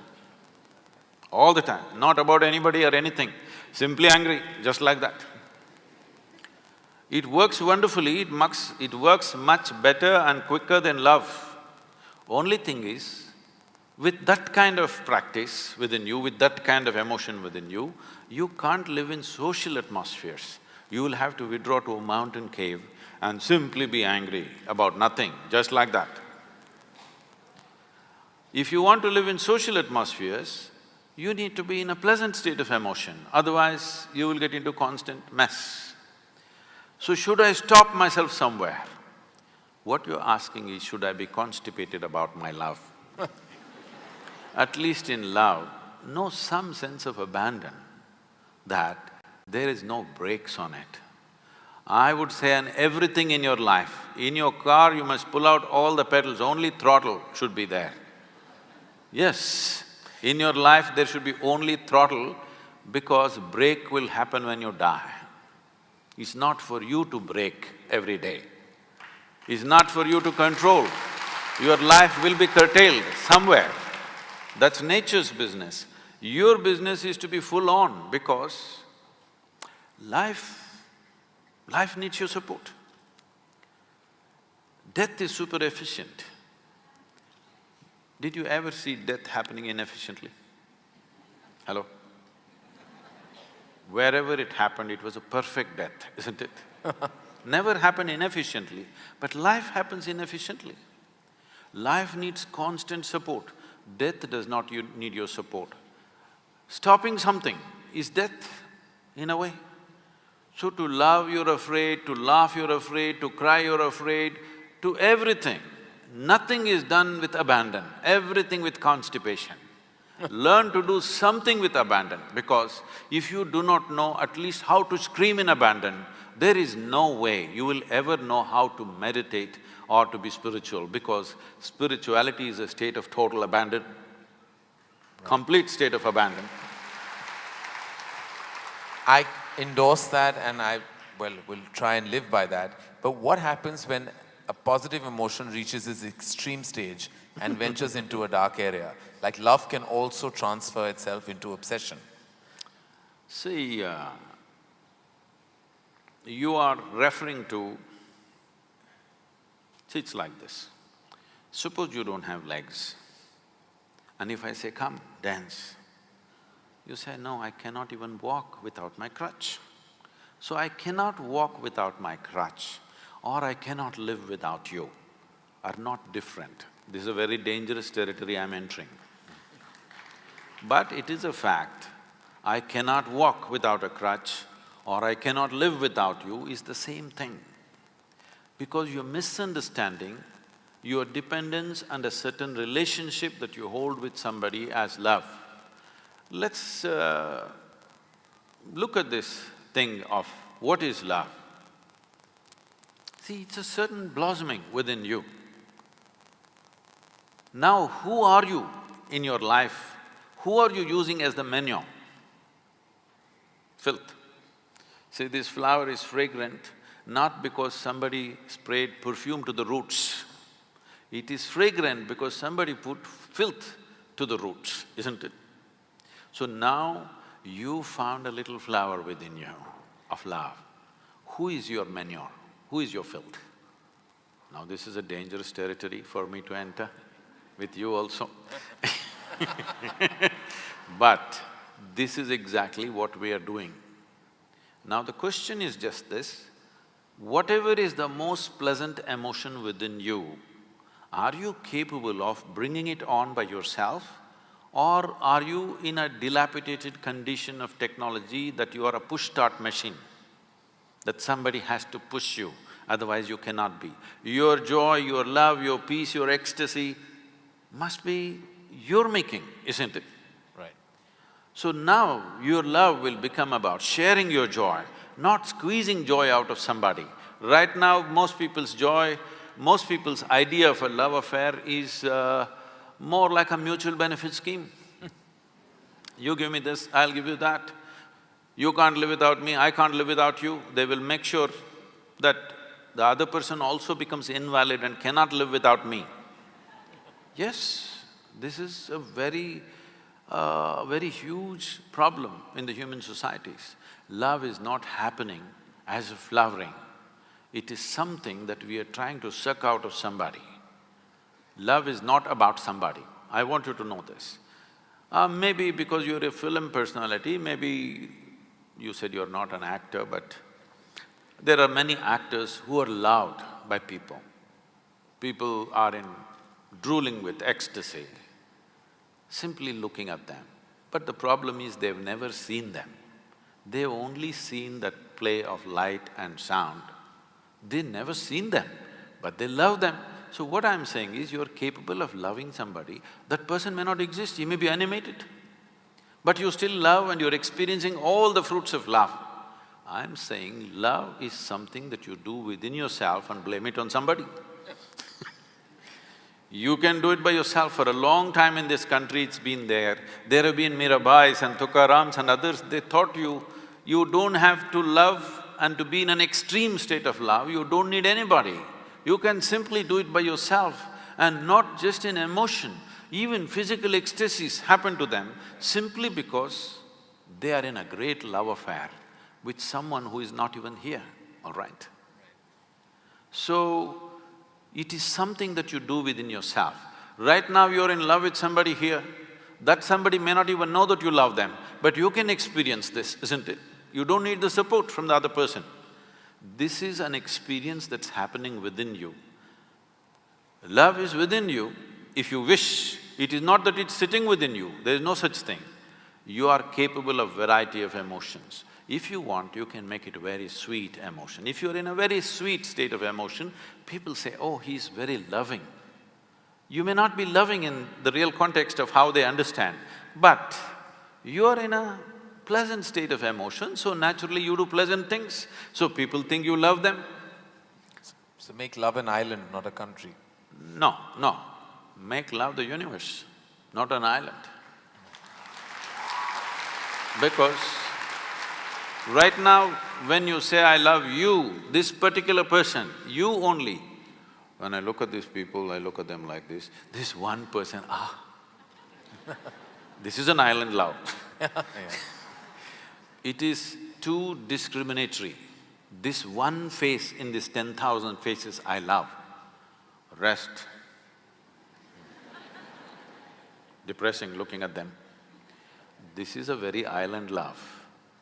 I know you're in an island city, but it's time to go beyond. It's time that you understand love is a happening within you.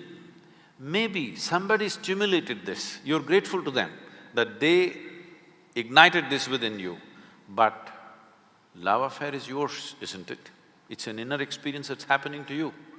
Somebody is providing the stimulus, we are grateful to them that they are providing this. But they are not causing it, it's been caused from within. And once you understand this, why wouldn't you be walking on the street lovingly? Why won't you look at a tree lovingly? Why won't you look at a buffalo lovingly? Why won't you look at the cloud lovingly? Because it is not something that'll get over. Should I control it? Why? Will it get over? There's no such danger.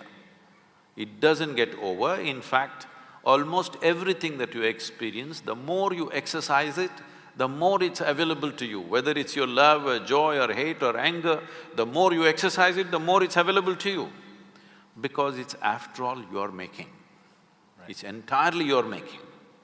So when it's your making, why don't you enjoy it every moment of your life? Somebody is there, nobody is there, what is the problem? Well, that brings me to, I think, I believe, the mother of a virus that plagues a large part of humanity is expectation. I have a simple theory that I try to expect less because then I feel I'll be disappointed less. And I feel to curtail your expectation is possibly the toughest thing to do because we constantly expect from relationships, from the work we do. You're just talking to the wrong guy about this expectation. I have the highest expectation of every human being on the planet. And I know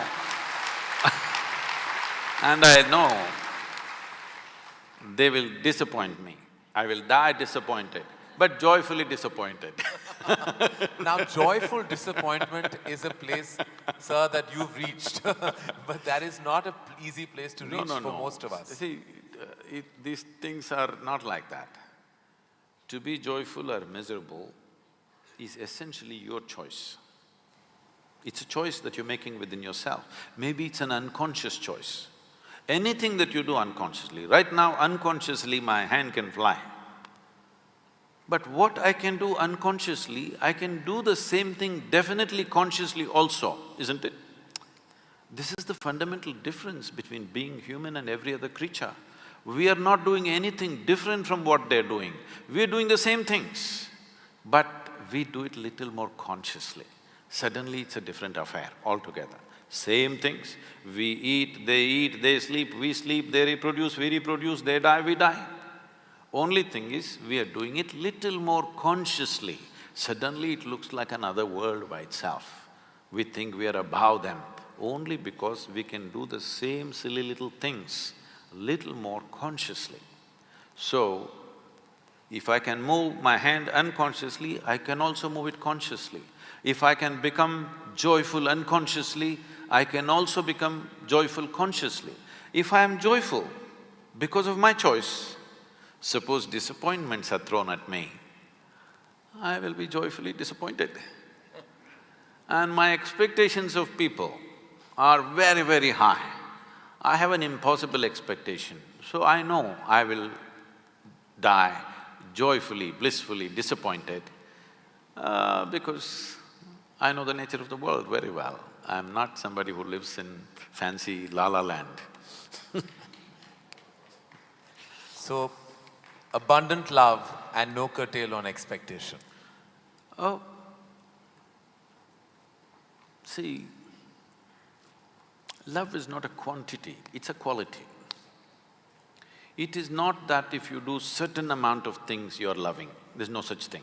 You can sit here, eyes closed, not look at anybody and still be loving because it's essentially pleasantness of your emotion.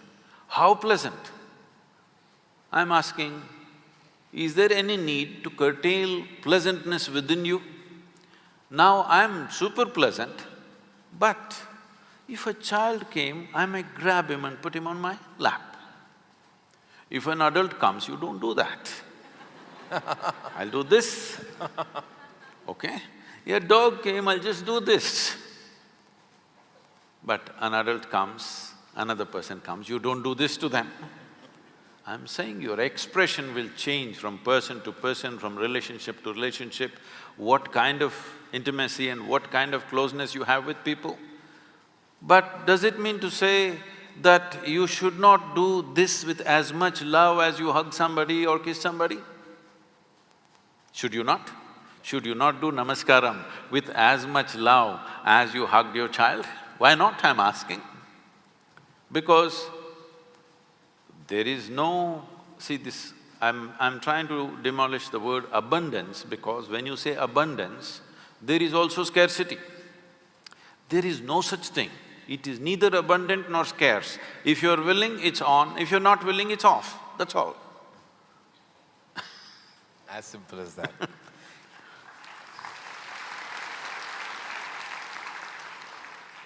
Fundamentally, there is always a need for so many things, even when in your process, your professional process, or where you garner wealth or income and you keep going, there's a need to constantly get more, than what you have.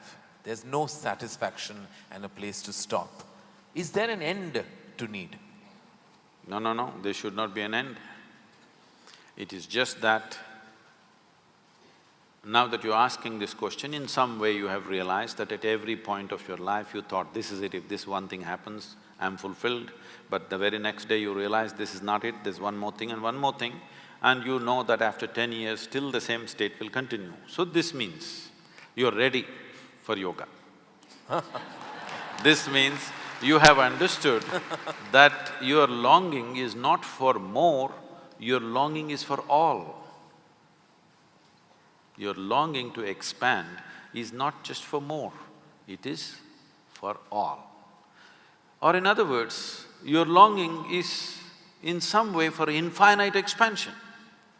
If you handle your infinite expansion unconsciously, and if it finds a very basic physical expression, we call this sexuality.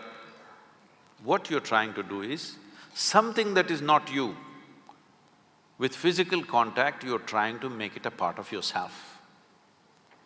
You know it doesn't work. If you try emotionally, we call this love. Emotionally, you're trying to include something which is not you as a part of yourself. This is your love affair. If you do it mentally, this gets labeled as greed, ambition, conquest, or simply shopping. If you do it consciously, then we call this yoga. Yoga means union. you're longing to expand infinitely, but because of little constipation in the head, you are going in installments. Can you go in installments and become infinite, I'm asking? Is it possible? Can you count 1, 2, 3, 4 and one day say infinity? No, you will only become endless counting. So your longing is not for this much or that much, your longing is for everything. If you want everything, you must understand that you cannot do that physically. It can only happen in a dimension beyond physical, because physicality exists only because of defined boundaries. But there is something within you which doesn't like this boundary, which wants to stretch the boundary, stretch the boundary, stretch the boundary. You're looking for boundlessness, but you're not courageous enough or conscious enough to admit this. You want to go in installments. No, what you're looking is for boundlessness. If you want boundlessness, it can never ever happen through physical means. So once it doesn't happen through physical means, now you use the most corrupted word called spiritual. Spiritual does not mean looking up, looking down, going here, going there. It simply means your experience of life transcended the limitations of being just physical, because everything that's physical about you is an acquired quantity, isn't it? This is just a piece of this planet. What is up here is just a heap of impressions that you've gathered. So what you have acquired can be yours, can never be you. So this longing to have more money, more property, more pleasure, more something is not about those things. You are trying to find a dimension beyond physical nature, but because of constipation, it's not happening. Well, I'm gonna take the liberty, Sadhguru, to do what I normally do on my television show, which is a rapid fire round. Normally the end of this round… When I was young, I watched a lot of, Wild West movies. Right. So when you fire, I also fire, all right? No, but no, I promise you, this is not that kind of… You're not in my line of fire at all. I will not take the liberty of being that person. These are just quick questions which when I ask for one word, you have to stick to that. Because sometimes you have a tendency of not exactly answering the question asked. But you give such a profound and prolific retort back that it makes you very satiated. But in this case, my only request is that if it's one word, then it's just one word. Okay. And the end of this, normally, you get a hamper, but in the absence of a hamper here, you already have something, right? Yes. So, or this beautiful bouquet that is right next to you. But so there's no hamper, but you will get my utmost gratitude. Thank you. All right, very simply, what is the one thing that is essential to living a balanced life? Sense.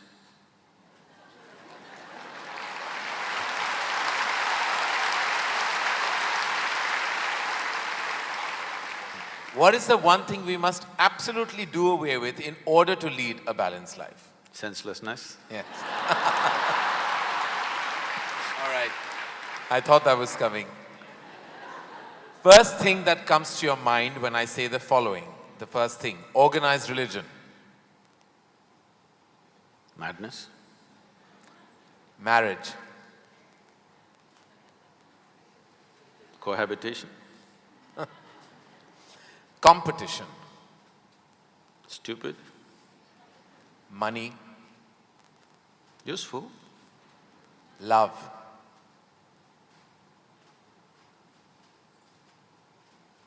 Can I say a sentence? Yes.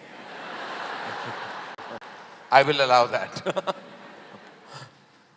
Most beautiful, but unfortunately crippling for most people. If I can little elaborate that, see, if something unpleasant cripples you, something nasty cripples you, it's acceptable. When something beautiful cripples you, it's a true disaster.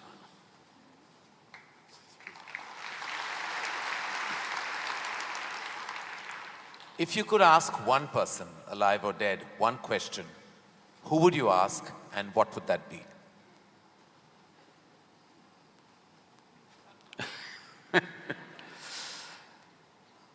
I really sorted out all my questions because I did not spend time educating myself or doing anything. I spent my entire life sorting out every damn question I had. I've kind of run out of questions. And you certainly have not run out of any answers, and you never will. Best advice you have ever received? Nothing. Never? No. I never sought, nor did I receive. I made myself in such a way I'm incapable either of seeking advice or giving advice.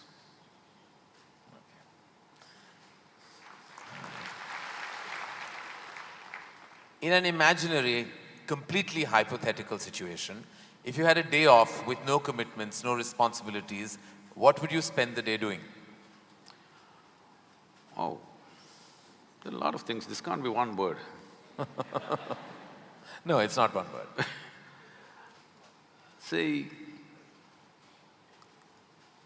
I have an indiscriminate sense of passion towards everything.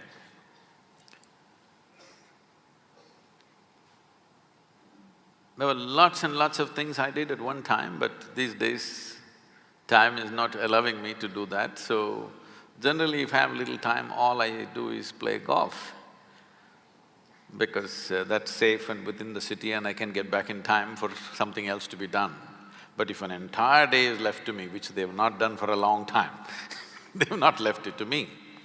If that happens, I will close my eyes and sit because that is the best, I am at my best when I truly have nothing to do.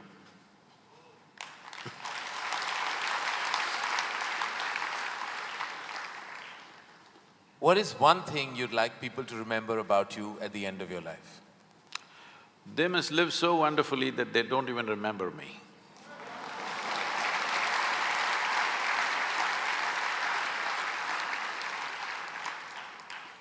If you found a way to travel through time, where would you go? I'm kind of done with all those things. Your universe visited already, you have visas for every part of this ecosystem. If we can do some slow fire. Yeah. Because that's a question with many ramifications. This, for example, traveling in the world, we jetted around and now we want to travel to the Mars, we want to travel to another place. And now that's not enough, we want to travel into the past and future. All this longing is again exploratory in nature. Whether you go on vacation to Maldives or you want to go to Mars, it is fundamentally exploratory. Maybe you're also thinking of relaxation and pleasure and whatever, but essentially it's exploratory, otherwise why can't you do it here? It's something that you want to do, you want to touch another place. This longing is there in the human being only as long as the life that you are remains in a seed form. That is, it did not sprout and blossom. This happened when Adi Yogi was expounding the science of yoga and talking about the nature of the cosmos, how it's related to your individual self and what you can do with it. Then the seven sages who were with him, they asked, what is the nature of this cosmos? How big is it? Where does it begin? Where does it end? So he laughed and said, your entire cosmos, I can pack it into a mustard seed. Because your ideas of time and space are essentially because you're living within the framework of your intellect. If you cross that dimension, then there is no such thing as time and space. Everything is here and now. So, traveling through time, space, no, it means nothing to me, because it's difficult to express, difficult to articulate. If I sound little… I have a reputation of being very logical, but if I sound illogical or silly to you, you can blame it on my jet lag. I just come from United States after 6 weeks, so you can say maybe he was jet lagged, that's why Sadhguru is saying something silly. But I'm fine. I'm saying this because you can't fit the universe into your silly little logic. Today's human being is too overly enamored with their own logic that they're missing the entire life. The gamut of phenomena that's happening in the existence is missed because the only way you can accept anything is it has to fit in to the square hole of your logic. Anything that doesn't fit into your logic, you will reject. In this, you rejected the entire cosmos. In this, you have rejected the magic of life. You have become a slave of logic and completely missing the magic of life. So, this time, space, all this stuff is because intellectually you're trying to dissect the universe and try to understand this. Tell me, if you sit here, suppose you're very joyful, do you see, you will not know how the day passed off. And if you're depressed, do you see the day won't pass? So time is a consequence of the miserable nature of human existence. If you are truly blissed out and ecstatic, you wouldn't know what is a day, what is a year, what is a lifetime. You wouldn't know. There have been times I sat down, I didn't realize, I thought it's 5 minutes, but people gathered around and started molesting my feet. Well, because in their understanding, I sat there for many days or whatever. This idea of time and space is a very convoluted idea simply because people are stuck in the framework of their logic. My work, my fundamental work is to take people beyond the framework of logic into the true magic of existence, our own existence. But it takes a lot of time. Still, my reputation is of being very logically correct because I'm still trying to woo them still wooing them, you know. For the real thing to happen, they will take a long time, unfortunately, because they have become such slaves of their logic. What is the first thing you notice when you meet a person? Just everything. Everything. Everything. Past, present and future.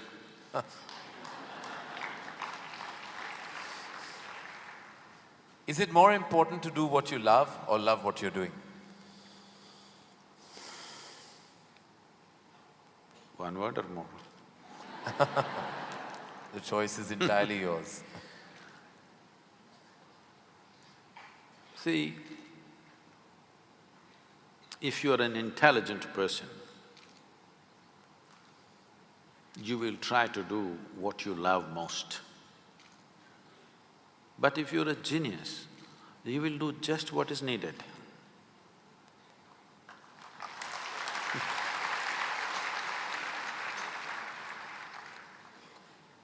If you could be invisible for a day, what would you do?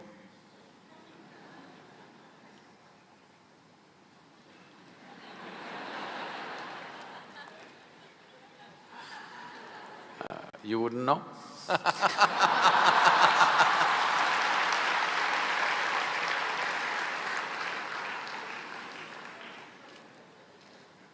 With due respect, what is your biggest weakness? Biggest? What is your biggest weakness? See, what normally people treat as weakness in their lives.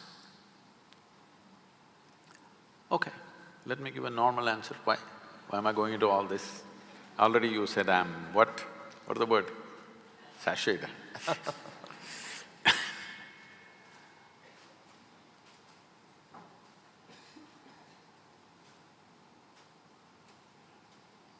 My biggest weakness is I love danger.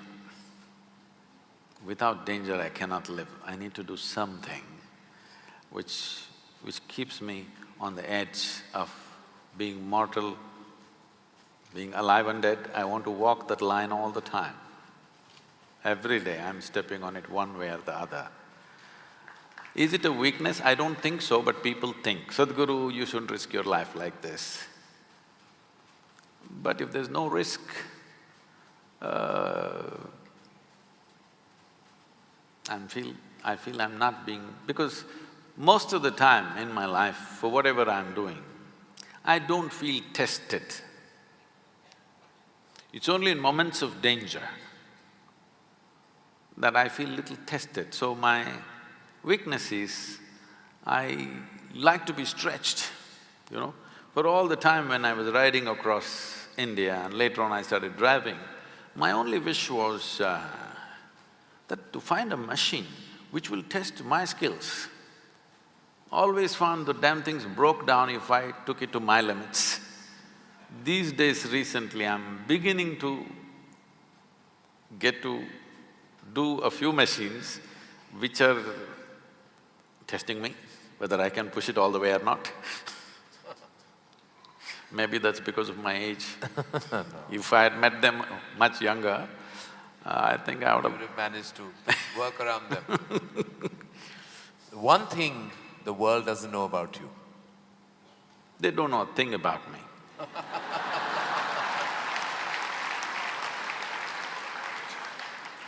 That's a fact.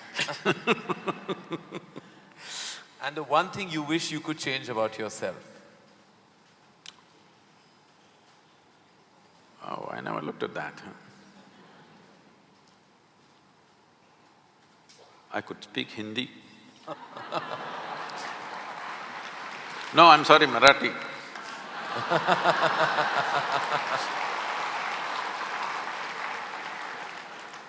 The one thing you wish you could change about the world? Oh, a lot of things. One. Human beings. Desperately in need of.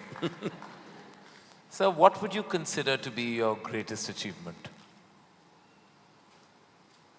I don't think there's any. Because I always fall woefully short of my own expectation of what I could do. So I never feel anything is an achievement. Is there a song you love and can listen to all the time? Oh. I somehow…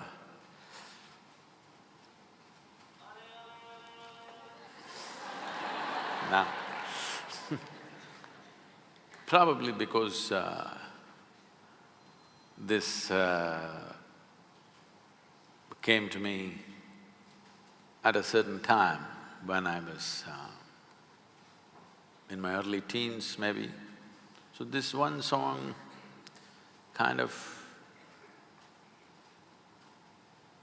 comes back to me more often than anything else. It's not that I even seek it, but somehow one way or the other this song keeps coming back to me. Is how many times… Okay. I know you haven't seen any of my films, but do you have a favorite film? Oh.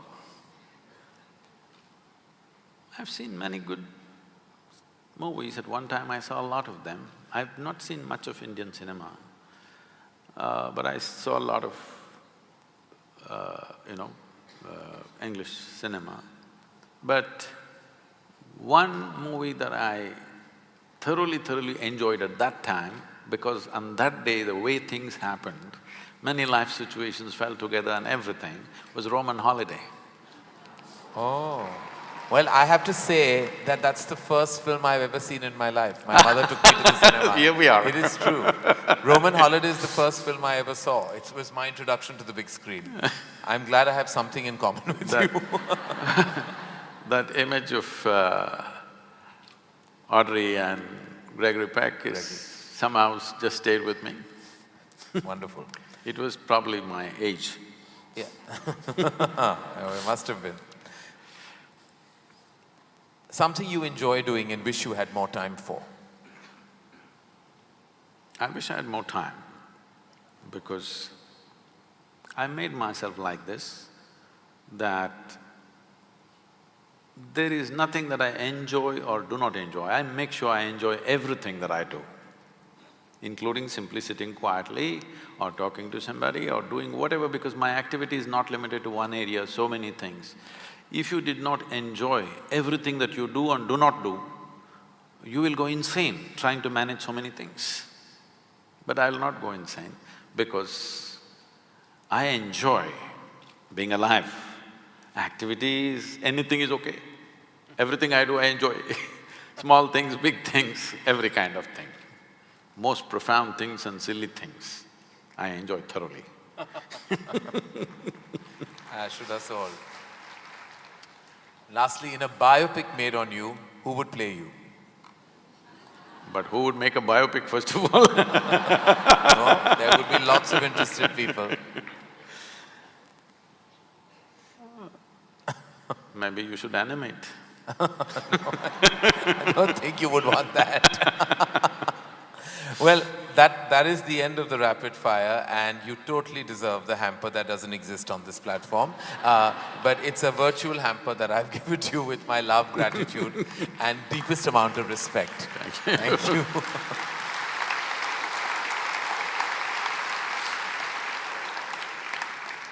I think before we open questions to the house, it's integral for me to share that the last week that I spent reading about you and hearing everything that you had to say, so many people question you, including Juhi, who's in the house.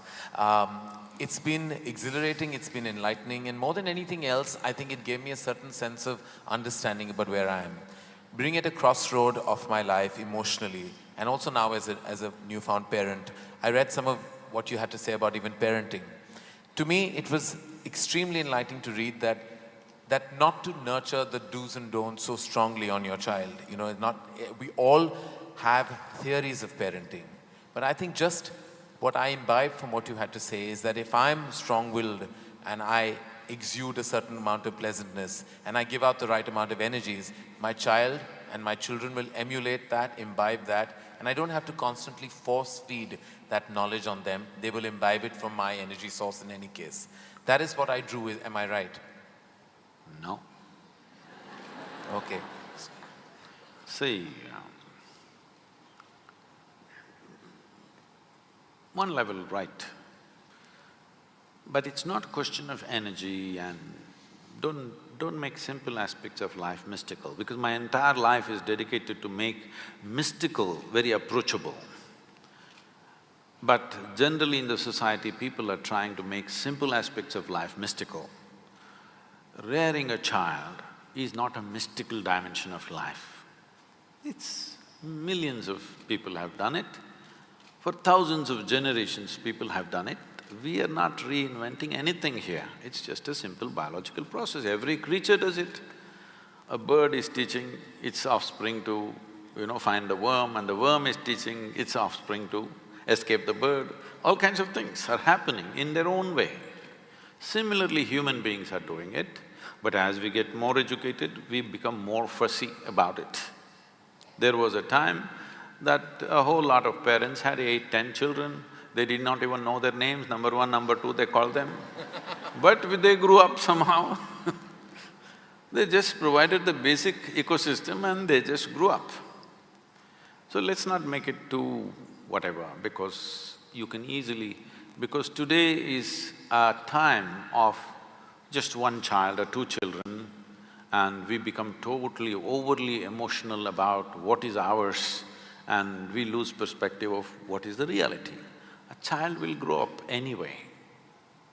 If they're nourished, they will grow up. Now, what should they grow up as? Should they grow up confused? Should they grow up strong? Should they grow up stable? Should they become sage-like? Should they become something else? That's a question. What they should become in the world is a social issue. That will be decided by the times in which they grow up and the exposure that they have. Now you become a filmmaker, not because you're intrinsically a filmmaker, because you're in Mumbai, you come from that kind of family and the atmosphere around you is like that, naturally you choose that. Suppose you were somewhere else, let's say 1,000 years ago you were somewhere else, would you be thinking of filmmaking? No, you would be thinking something else. So what we do in our lives is just a circumstantial thing. Let's not read too much into it.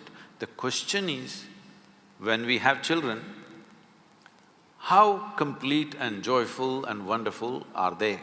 Because every life is aspiring not to do this or that. Every life is aspiring only to become a full-fledged life, that's all. Whether it's a worm, insect or plant or tree, they're only aspiring to become a full-fledged life. There is no other aspiration in life, including ourselves. Only problem with the human being is, we know what is a full-fledged worm, we know what is a full-fledged mango tree, but we don't know what is a full-fledged human being. This is the only problem. My work is just this, to make people perceive, not understand. You must understand the difference or the distinction between perceiving, experiencing and understanding.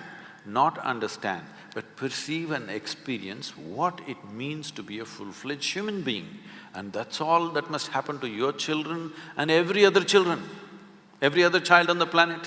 What should happen? They must become full-fledged life, that's all.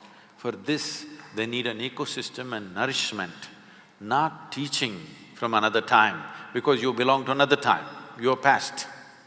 You may not like it, I'm not saying as a director you're past, I'm saying in terms of time compared to your children, you're past, okay? So, one important thing that we need to do when we have children is not to help them not to get overly identified with us. This is to make an investment, heavy investment, child means, but not expect any return. This is difficult for a stock market world, how to make an investment without return. But this is what bringing up a child means. You want to make a heavy investment, no return expected. This is all. If you want to… because I've… in raising my girl, I won't go into the lengthy affair, but I made sure nobody teaches her anything, nor did I teach her anything. No 1, 2, 3, no ABC, no Mary had a little lamb, because I don't care whether Mary had a lamb or not, you know. People said, Sadhguru, the way you're bringing up this girl, she won't know how many fingers she has. I said, I don't care whether she knows how many fingers she has, as long as she knows how to use her fingers. Why should she know this is 10? She thinks this is 100. Actually, this used to happen when she was just… because I just exposed her to nature. As much as possible, I exposed… if there is nothing else, at least I took her up on the terrace and showed her the stars, which you can't do in Mumbai. You will show other kinds of stars in Mumbai. So, she would look up at the sky and say… she would call me by name, first name, and say, Jaggi, 10 stars. Because in her mind the biggest number is 10, somewhere she heard 10. Yeah. So she didn't say million, she said 10. I said, yes, 10. What is the problem? Whether a 10 stars or 10 billion stars, what is your problem? You think you're very knowledgeable because you know there are 100 billion galaxies. In what way does it matter whether there are 100 billion or there are none? What way does it matter? Because you are not seeing stars, you are only seeing the reflection in your mind, isn't it? If you spend time to know the nature of what makes you experience all this, So she asked me once something, so I just told her just this is all you need to know about life. Never look up to anybody. She looked at me like this. I said, not even me, because the value of me will be completely lost the day you look up to me. You must look at me just as I am, then you will see immense value for who I am. If you look up to me, you will miss everything and one day you want to hang me on your wall. As you did to everybody else, to Rama, Krishna, Buddha, Shiva, everybody, you hang them on your wall, you will hang me also on your wall. You will miss the entire value, you missed all those guys. Now you will miss me also. You must look at me just the way I am. Never look up to anybody, never look down on anybody. This is all.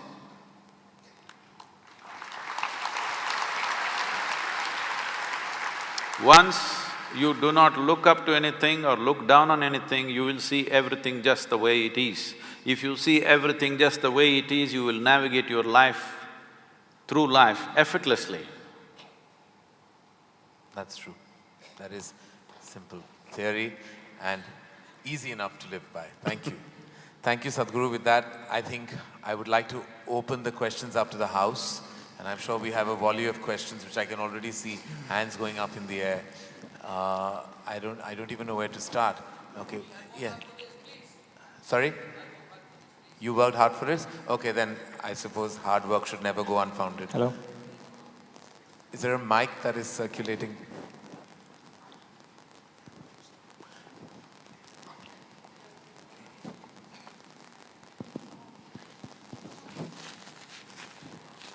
Okay, you can shout it.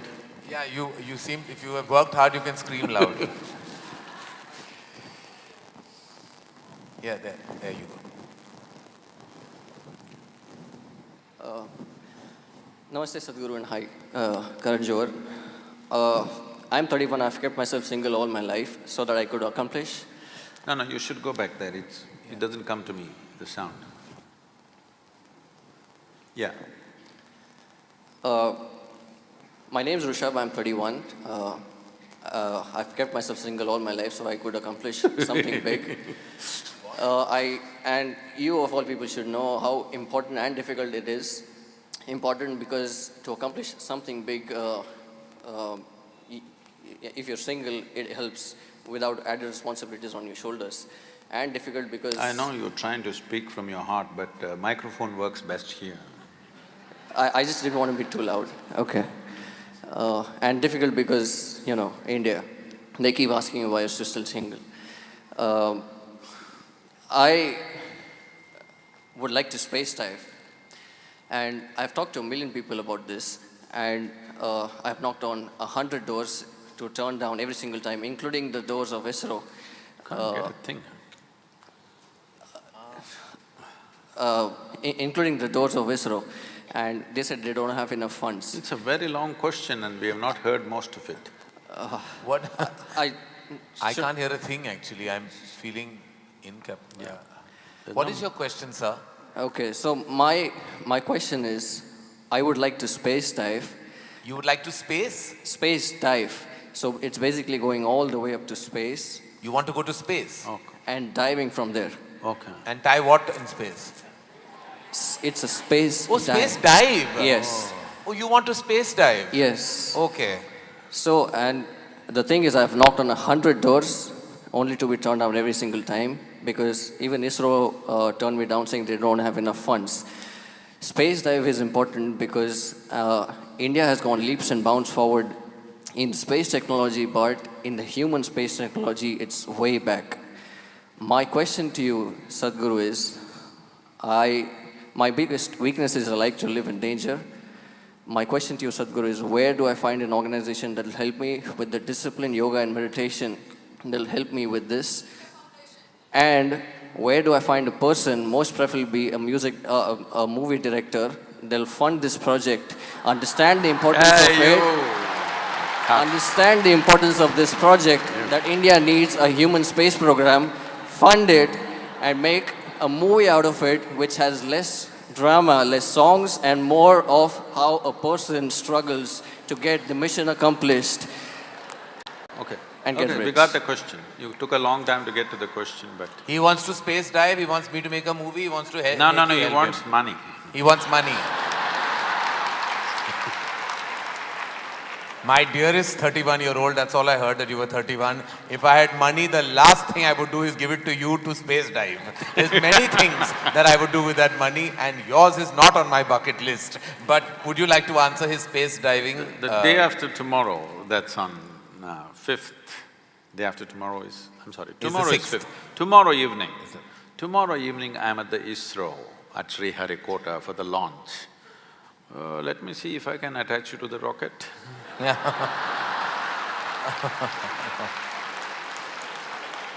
Thank you. Yes. Will you pass your mic on, No, sir? no, the boy is very serious. Yeah, he's very serious about this. I don't know. So, about you being single, you have saved one life. Yeah. And I want to tell you, whether you space dive or you don't dive or you nose dive, all of us are born single and we die single. In between what drama you do is up to you. So you want to do a single act or a double act or a multiple act, it's up to you. But essentially, we are born single and we die single. And if you want to space dive, this is comic book stuff. It means nothing. Do not waste your life. You're a young man. Don't waste your life thinking, I want to space dive, I want to do this, and the Karan is going to fund it, he made it very clear. He has other ideas for his money, and I'm glad. Well, you get married, that's like space diving. It's the same thing. You don't know where you're going, you're just diving. Yes. That's true. Namaskaram. Namaskaram. When I told my teenage daughter about this program, her immediate reaction was an excited wow. She's here with me and this program is everything we thought it would be. Question for you, Karan. What exactly inspired you to do this session with Sadhguru? Whoa. Thank you, ma'am. He did not say he's inspired. I was. And the lady definitely has it right. It is because, as I said somewhere, that there are many questions that I constantly seek answers for. I find myself in a dilemma between my emotions, between my fears, my anxieties, my tussle internally between my letting go of religion and holding on to what I understand of spirituality. I haven't been able to seek too many answers through the books I've read or the people I've heard. To me, Sadhguru has been a revelation in more ways than one because he made many of my answers, the answers that I was looking for, resonate with my life. And I think eventually what we look for is deep resonance. And anything that you attach yourself to, be a spiritual energy, a god perhaps, a religion, you feel that you need to find answers within that resonance. And I felt that my life resonated with everything that you said and everything that you professed. And that's why I was very interested and excited to be part of this platform. Yes, sir, I'm sorry, I was meant to go to you first. Yeah. Behind you, so I'll come back to you, sir. The mic.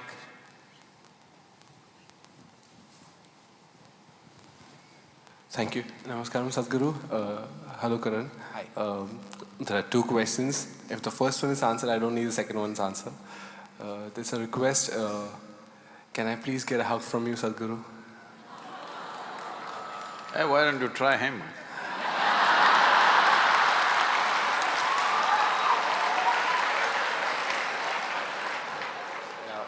Why am I a second in that line?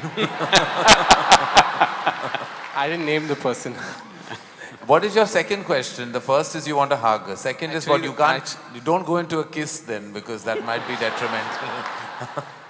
No, just the presence of Sadhguru for the first time in my life, I just don't want to miss it. I don't know when will I get the chance next. So, if I could just… I know it's a difficult one. No, no, nothing difficult about it.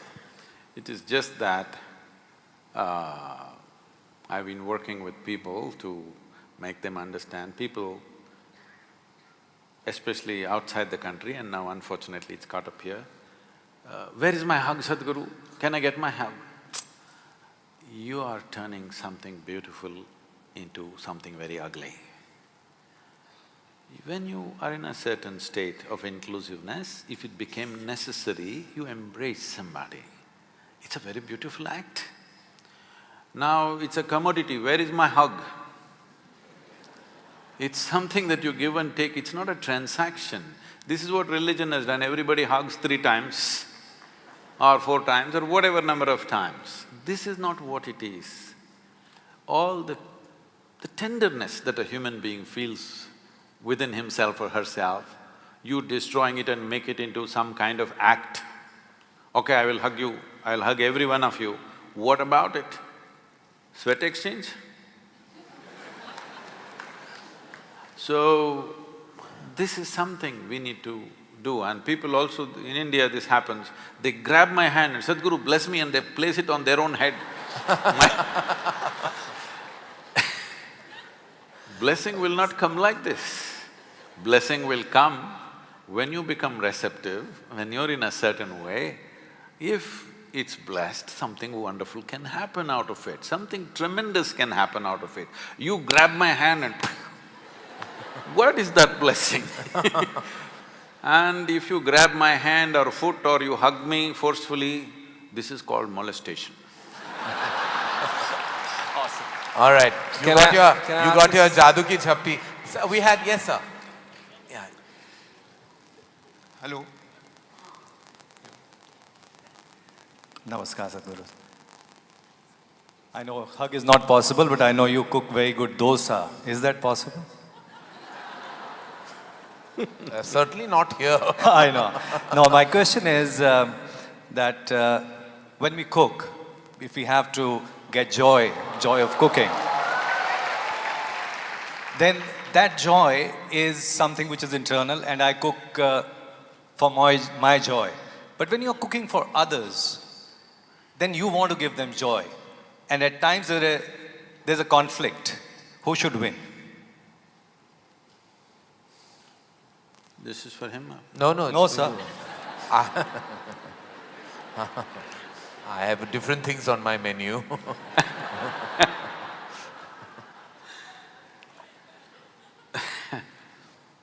See, let us not make everything… This is the most fundamental thing about being spiritual, or spiritual process means just this. Essentially spiritual process means this, that you live here like only you exist, nobody else but you. Because you see everybody as yourself and there's no issue. People ask me, Sadhguru, wherever you go, whether it's 10,000 people or 100,000 people, how do you speak? Well, I'm talking to them like if I had the habit, I don't have. If I had the habit of talking in front of my mirror, how I would speak to myself, that's how I'm speaking. There is no… what I'm doing is not some kind of oratory or discourse, I'm just talking like I would talk to myself because I don't see anybody but myself. So, spiritual process means just this, that in some way you became all-inclusive. In your experience, you became all-inclusive. So, one thing that has disappeared from your life is comparison and competition. Comparison starts and then it transforms itself into competition and then it goes into ugly things. So even for something as alive and beautiful as joy, joy is joy is the most important aspect of your life, you know. That is, joy means your experience of you being… your existence is fantastic. Your experience of your existence has become beautiful, that's why you're joyful. Now, I'm not joyful because I make the best dosas, not you, okay? Not because I make the best dosas, nor will I be super joyful because I eat whatever the best things that you cook. Before I come into your restaurant, I'll be very joyful. If you make something good, I will eat joyfully. If you make something good, very joyfully I will push it aside. But with your good cooking or bad cooking, you can't steal my joy, nor can you give my joy. I want you also and everybody in the world to become like this, that somebody else cannot determine what happens within you. Because… Yes, ma'am. You are calling fundamental sense of slavery that you get into with beautiful names. This is dangerous. So, anyway, people are saying wonderful things about your cooking. They've not said anything about you, but they've said wonderful things about your cooking. I would like to eat one day. I don't know if I can afford it, but Yes, ma'am. We get a mic for you, ma'am. Namaste, Sadhguruji. My name is Devika Patel, and I'd like to ask you a question because you're a mystic, and even otherwise, please don't say I don't care, because many people out here, I'm sure, do. My question is, what do you think of reincarnation? Do you believe in it? And if so, can you elaborate on the subject and let us know what you were in your last birth? Thank you.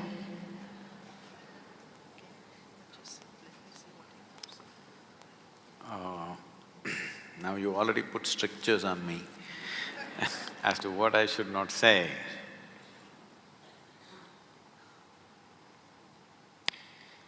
For me, last 3 lifetimes, I have been same work, around the same place, and a few people, handful of people, same people, to such an extent that sometimes by mistake I end up calling them by old names. But you should not believe all this nonsense.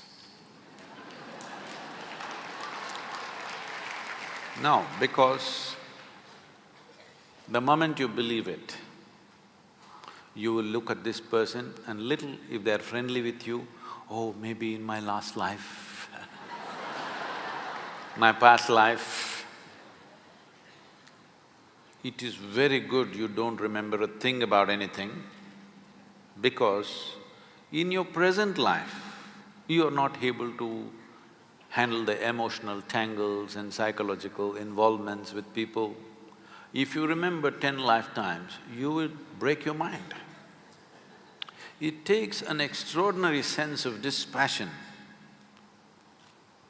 to download many lifetimes of memory and still not respond or react to those things and simply see it for what it is. In your present state, if such things happen, it'll be a disaster, but anyway, you should not believe these things, because you should not believe anything or anybody. You should not disbelieve them either. Now in such a large crowd, I have a huge reputation of being very logically correct, and now you're making me say such stupid things. I'm staking my reputation. You must understand that I wouldn't make that mistake, because I don't gain anything by talking about this, because you insisted that I should not dismiss it.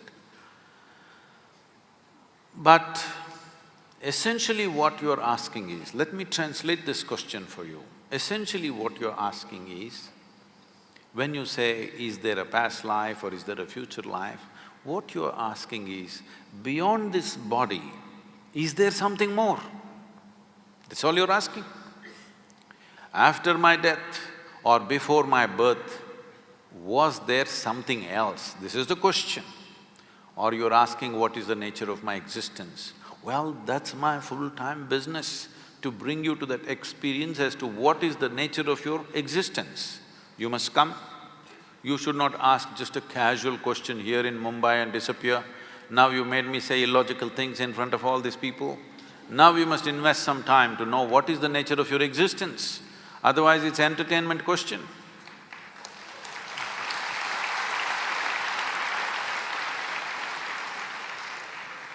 I don't know, You have a color you like? Don't ask.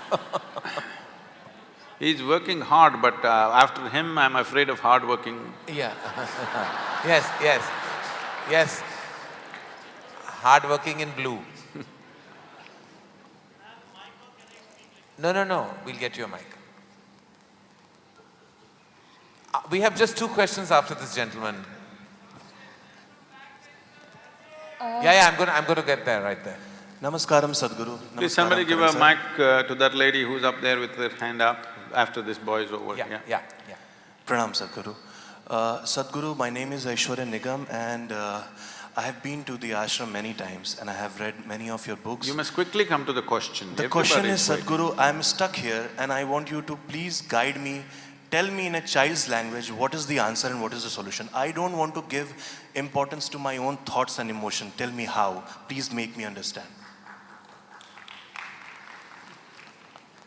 I don't know when will I get this mic again. Although I am always in your presence, but I want the answer, Sadhguru. I don't want to give When you get out of this hall, start walking south. If it's a genuine question, if it's a question which truly matters, you must seek. I would have gone to the ends of the world if I found somebody who could answer the billion questions I had. If really it matters to you, the question, you must seek. If you think going south is the answer, if you don't think so, you shouldn't bother with me. If you think so, you shouldn't waste a moment of your life, because I want everybody to at least be straight and some basic integrity to your life. You ask big questions and you leave it and go and sit in the matinee show. I'm not saying you should not go to the matinee, I'm sorry. I'm saying the wrong things, wrong examples. It's fine, no offense taken. So, I want you to understand, somebody came and asked me recently, Sadhguru, are you a devotee of Shiva? I said, you fool, did you ever see me sitting somewhere and doing Shiva puja? Did you see me? My entire bloody life, I've invested in you, all right? There is nothing else I do except constantly seeing how to raise people to the next step. And you are asking me, I am a devoted to somebody, I am bloody devoted to you and you're not seeing it?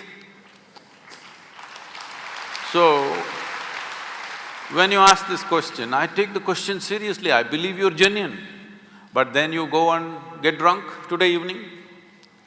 I am not against any of those things, a matinee or drink or this or that.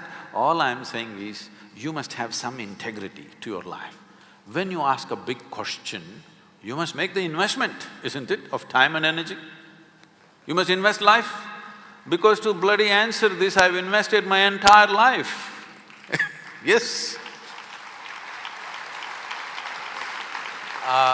Sadhguru, you had pointed out there was… Yes, to the lady right at the back.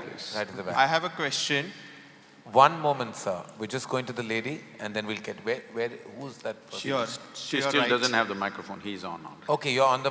All right, go ahead. Namaskaram, Sadhguruji. My question is, what can be the greatest change one can bring to our life to make it more blissful in this birth? You got to change. You have to… You got to change us. You got to change. There's nothing else. You think by doing something else this will become blissful? No. This one has to change to become blissful. Yes, the lady. Has she got the mic? Yes. Just reaching you, ma'am. Namaskar to one and all. So my question is, I get very attached easily, and now I feel I'm very attached to my responsibilities. So how do I break this bondage, and if I really want to do something for myself, not for anybody, just to feel the joy that I've been listening to you, if I want to really feel that joy, how do I break the bondage of responsibilities and move ahead? And how do I overcome my attachments?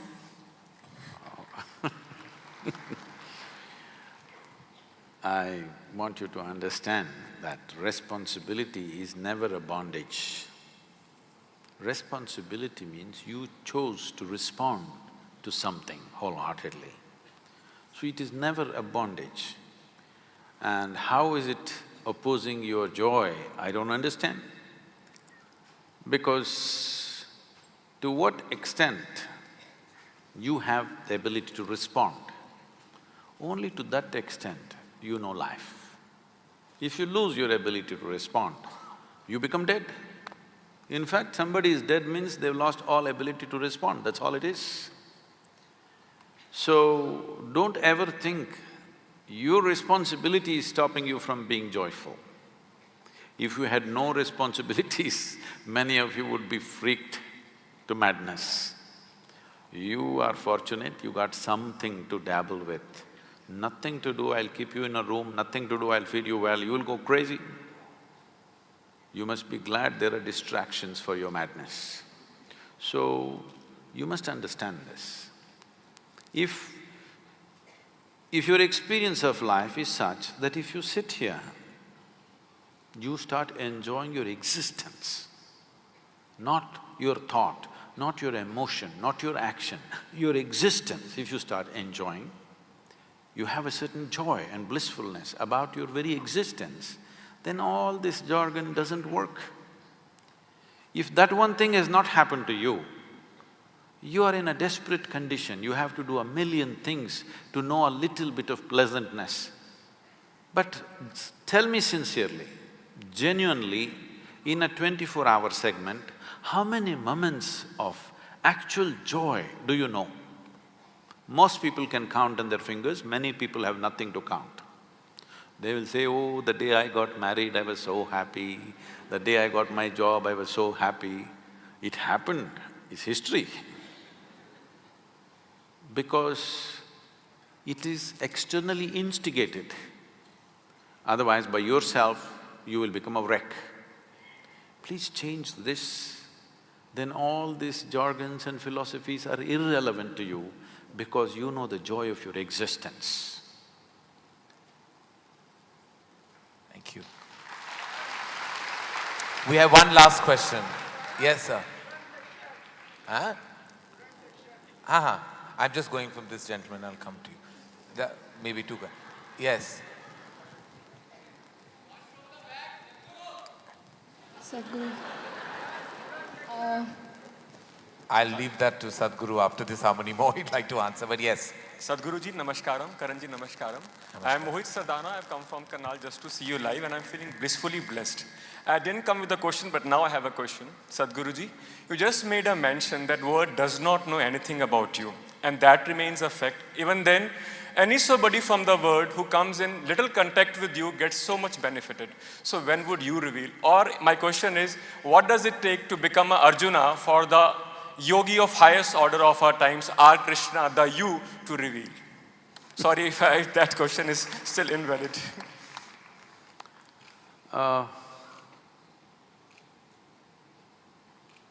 This is difficult to articulate without sounding all wrong. Because see, everybody is working or everybody is trying to live their life with different frames that they have created for themselves.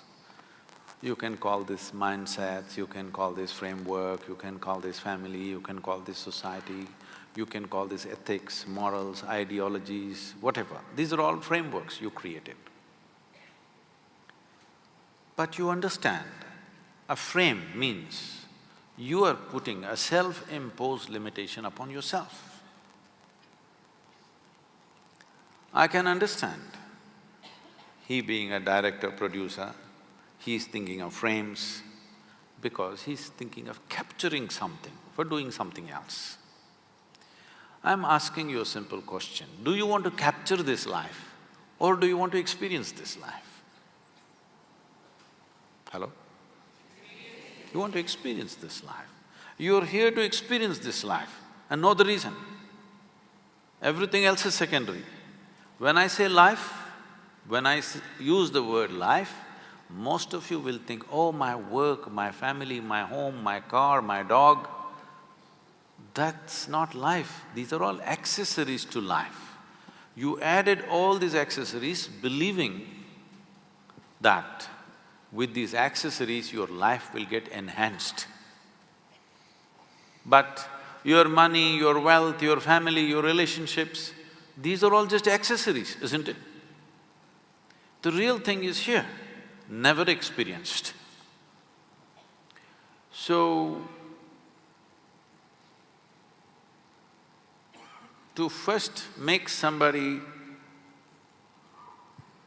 there are many wonderful people around me. This is the biggest wealth I have. I have some truly, absolutely fabulous people around me all the time. They won't let me pass through a single day without tears of joy, love, ecstasy. Without witnessing this, a single day won't pass for me, no matter which part of the world I'm in. I don't think there's better wealth in the world, in the physical world, in the human societies than that constantly you're surrounded by people who are shedding tears of love and ecstasy. Having said that, their experience might have become beautiful by being in a certain presence, by realizing a few things, but still, they still have frameworks. Because very few individuals have the sense of… a total sense of abandon to be here without framework. As long as you're with the framework, we can add one drop here, one drop there, one more drop means it'll break. So in my life, if by the time I fall dead, if I can share maybe 1 or 2% of what I have known, I think I'm very fortunate because I'm still looking, I've not given up on it. There can always be 1 or 2 individuals who will come up.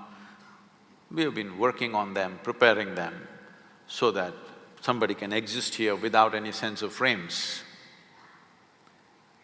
without any sense of what will be lost. There are many people around me who, in every action that they do, they're not saying it verbally, in every action that they do, they show that they're willing to die for me. I keep reminding them in 1,000 ways, dying for me is not the answer. That you are willing to allow this life to happen in full flow, this is where the answer is. Because only if you're a full-fledged life can I share what's happening within me. Otherwise, I'm talking about extending your frames, giving you a different frame which is more difficult to manipulate.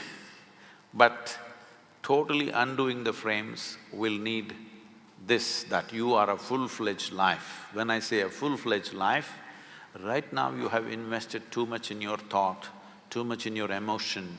You look up to something, you look down on something, you like something, you dislike something. In this state, it cannot be done.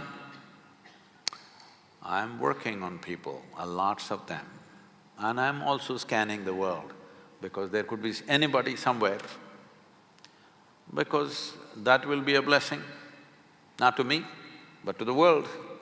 If there can be human beings, not one, if there can be 1,000 human beings on this planet, or if there can be 10,000 human beings or 1,000,000 human beings who are just life, no bull, just life. Because this is the only thing that you're aspiring for. You may think you want money, you may think you want pleasure, you may think you want something. No, you are only wanting to having a larger slice of life somehow, isn't it? That's all there is. Because that is all there is. You think money will get that, education will get that, love will get that, pleasure will get that, but essentially you want a larger slice of life. So if you want in slices, we will cut it and serve it because we have to keep you going, otherwise you'll run away. But I want to see you a day when I can throw life at you just like that, without making slices out of it. That would be a great day. Make it happen, because I want to change. I want to change the perception of what is street. If you say street, if you use the word street, people will think booze, people will think drugs, people will think prostitution, all the ugly things.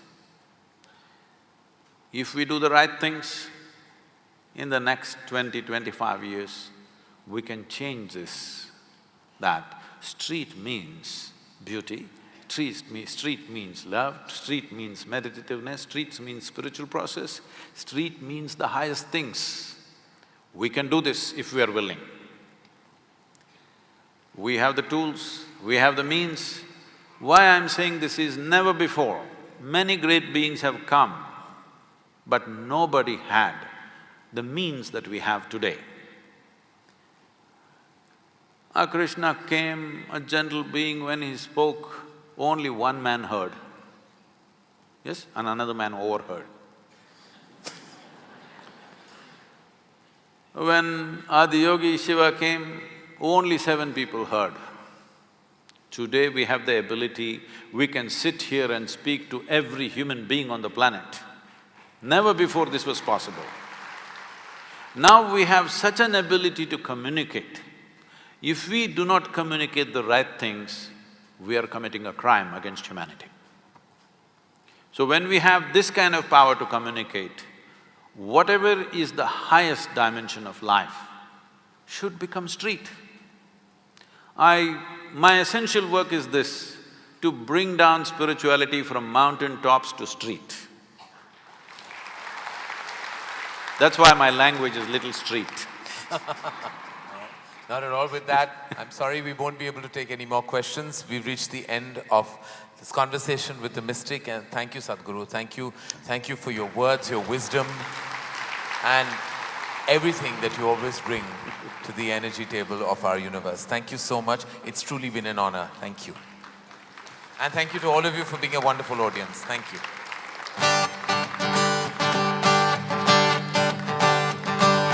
कहाँ से आया कहाँ जाओगे खबर करो अपने तन की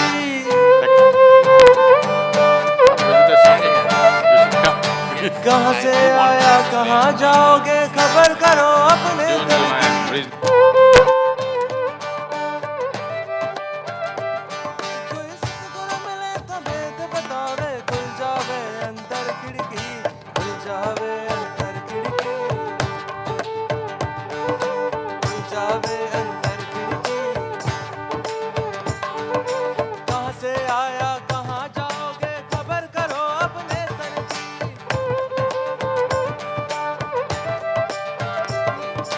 कहाँ से आया कहाँ जाओगे खबर करो अपने तन की कोई सतगुरु मिले तो भेद बतावे खुल जावे अंदर खिड़की खुल जावे अंदर खिड़की खुल जावे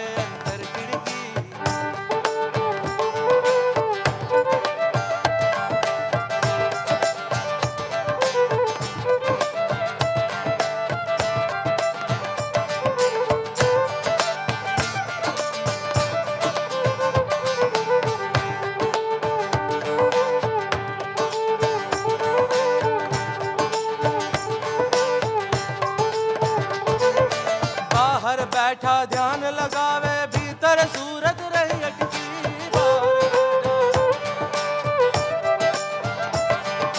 बाहर बैठा ध्यान लगावे भीतर सूरत रही अटकी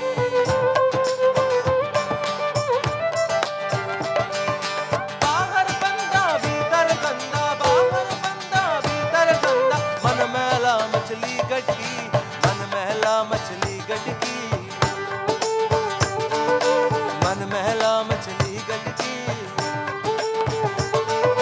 कहाँ से आया कहाँ जाओगे खबर करो अपने तन की कोई सतगुरु मिले तो भेद बतावे खुल जावे अंदर खिड़की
तिलक छापा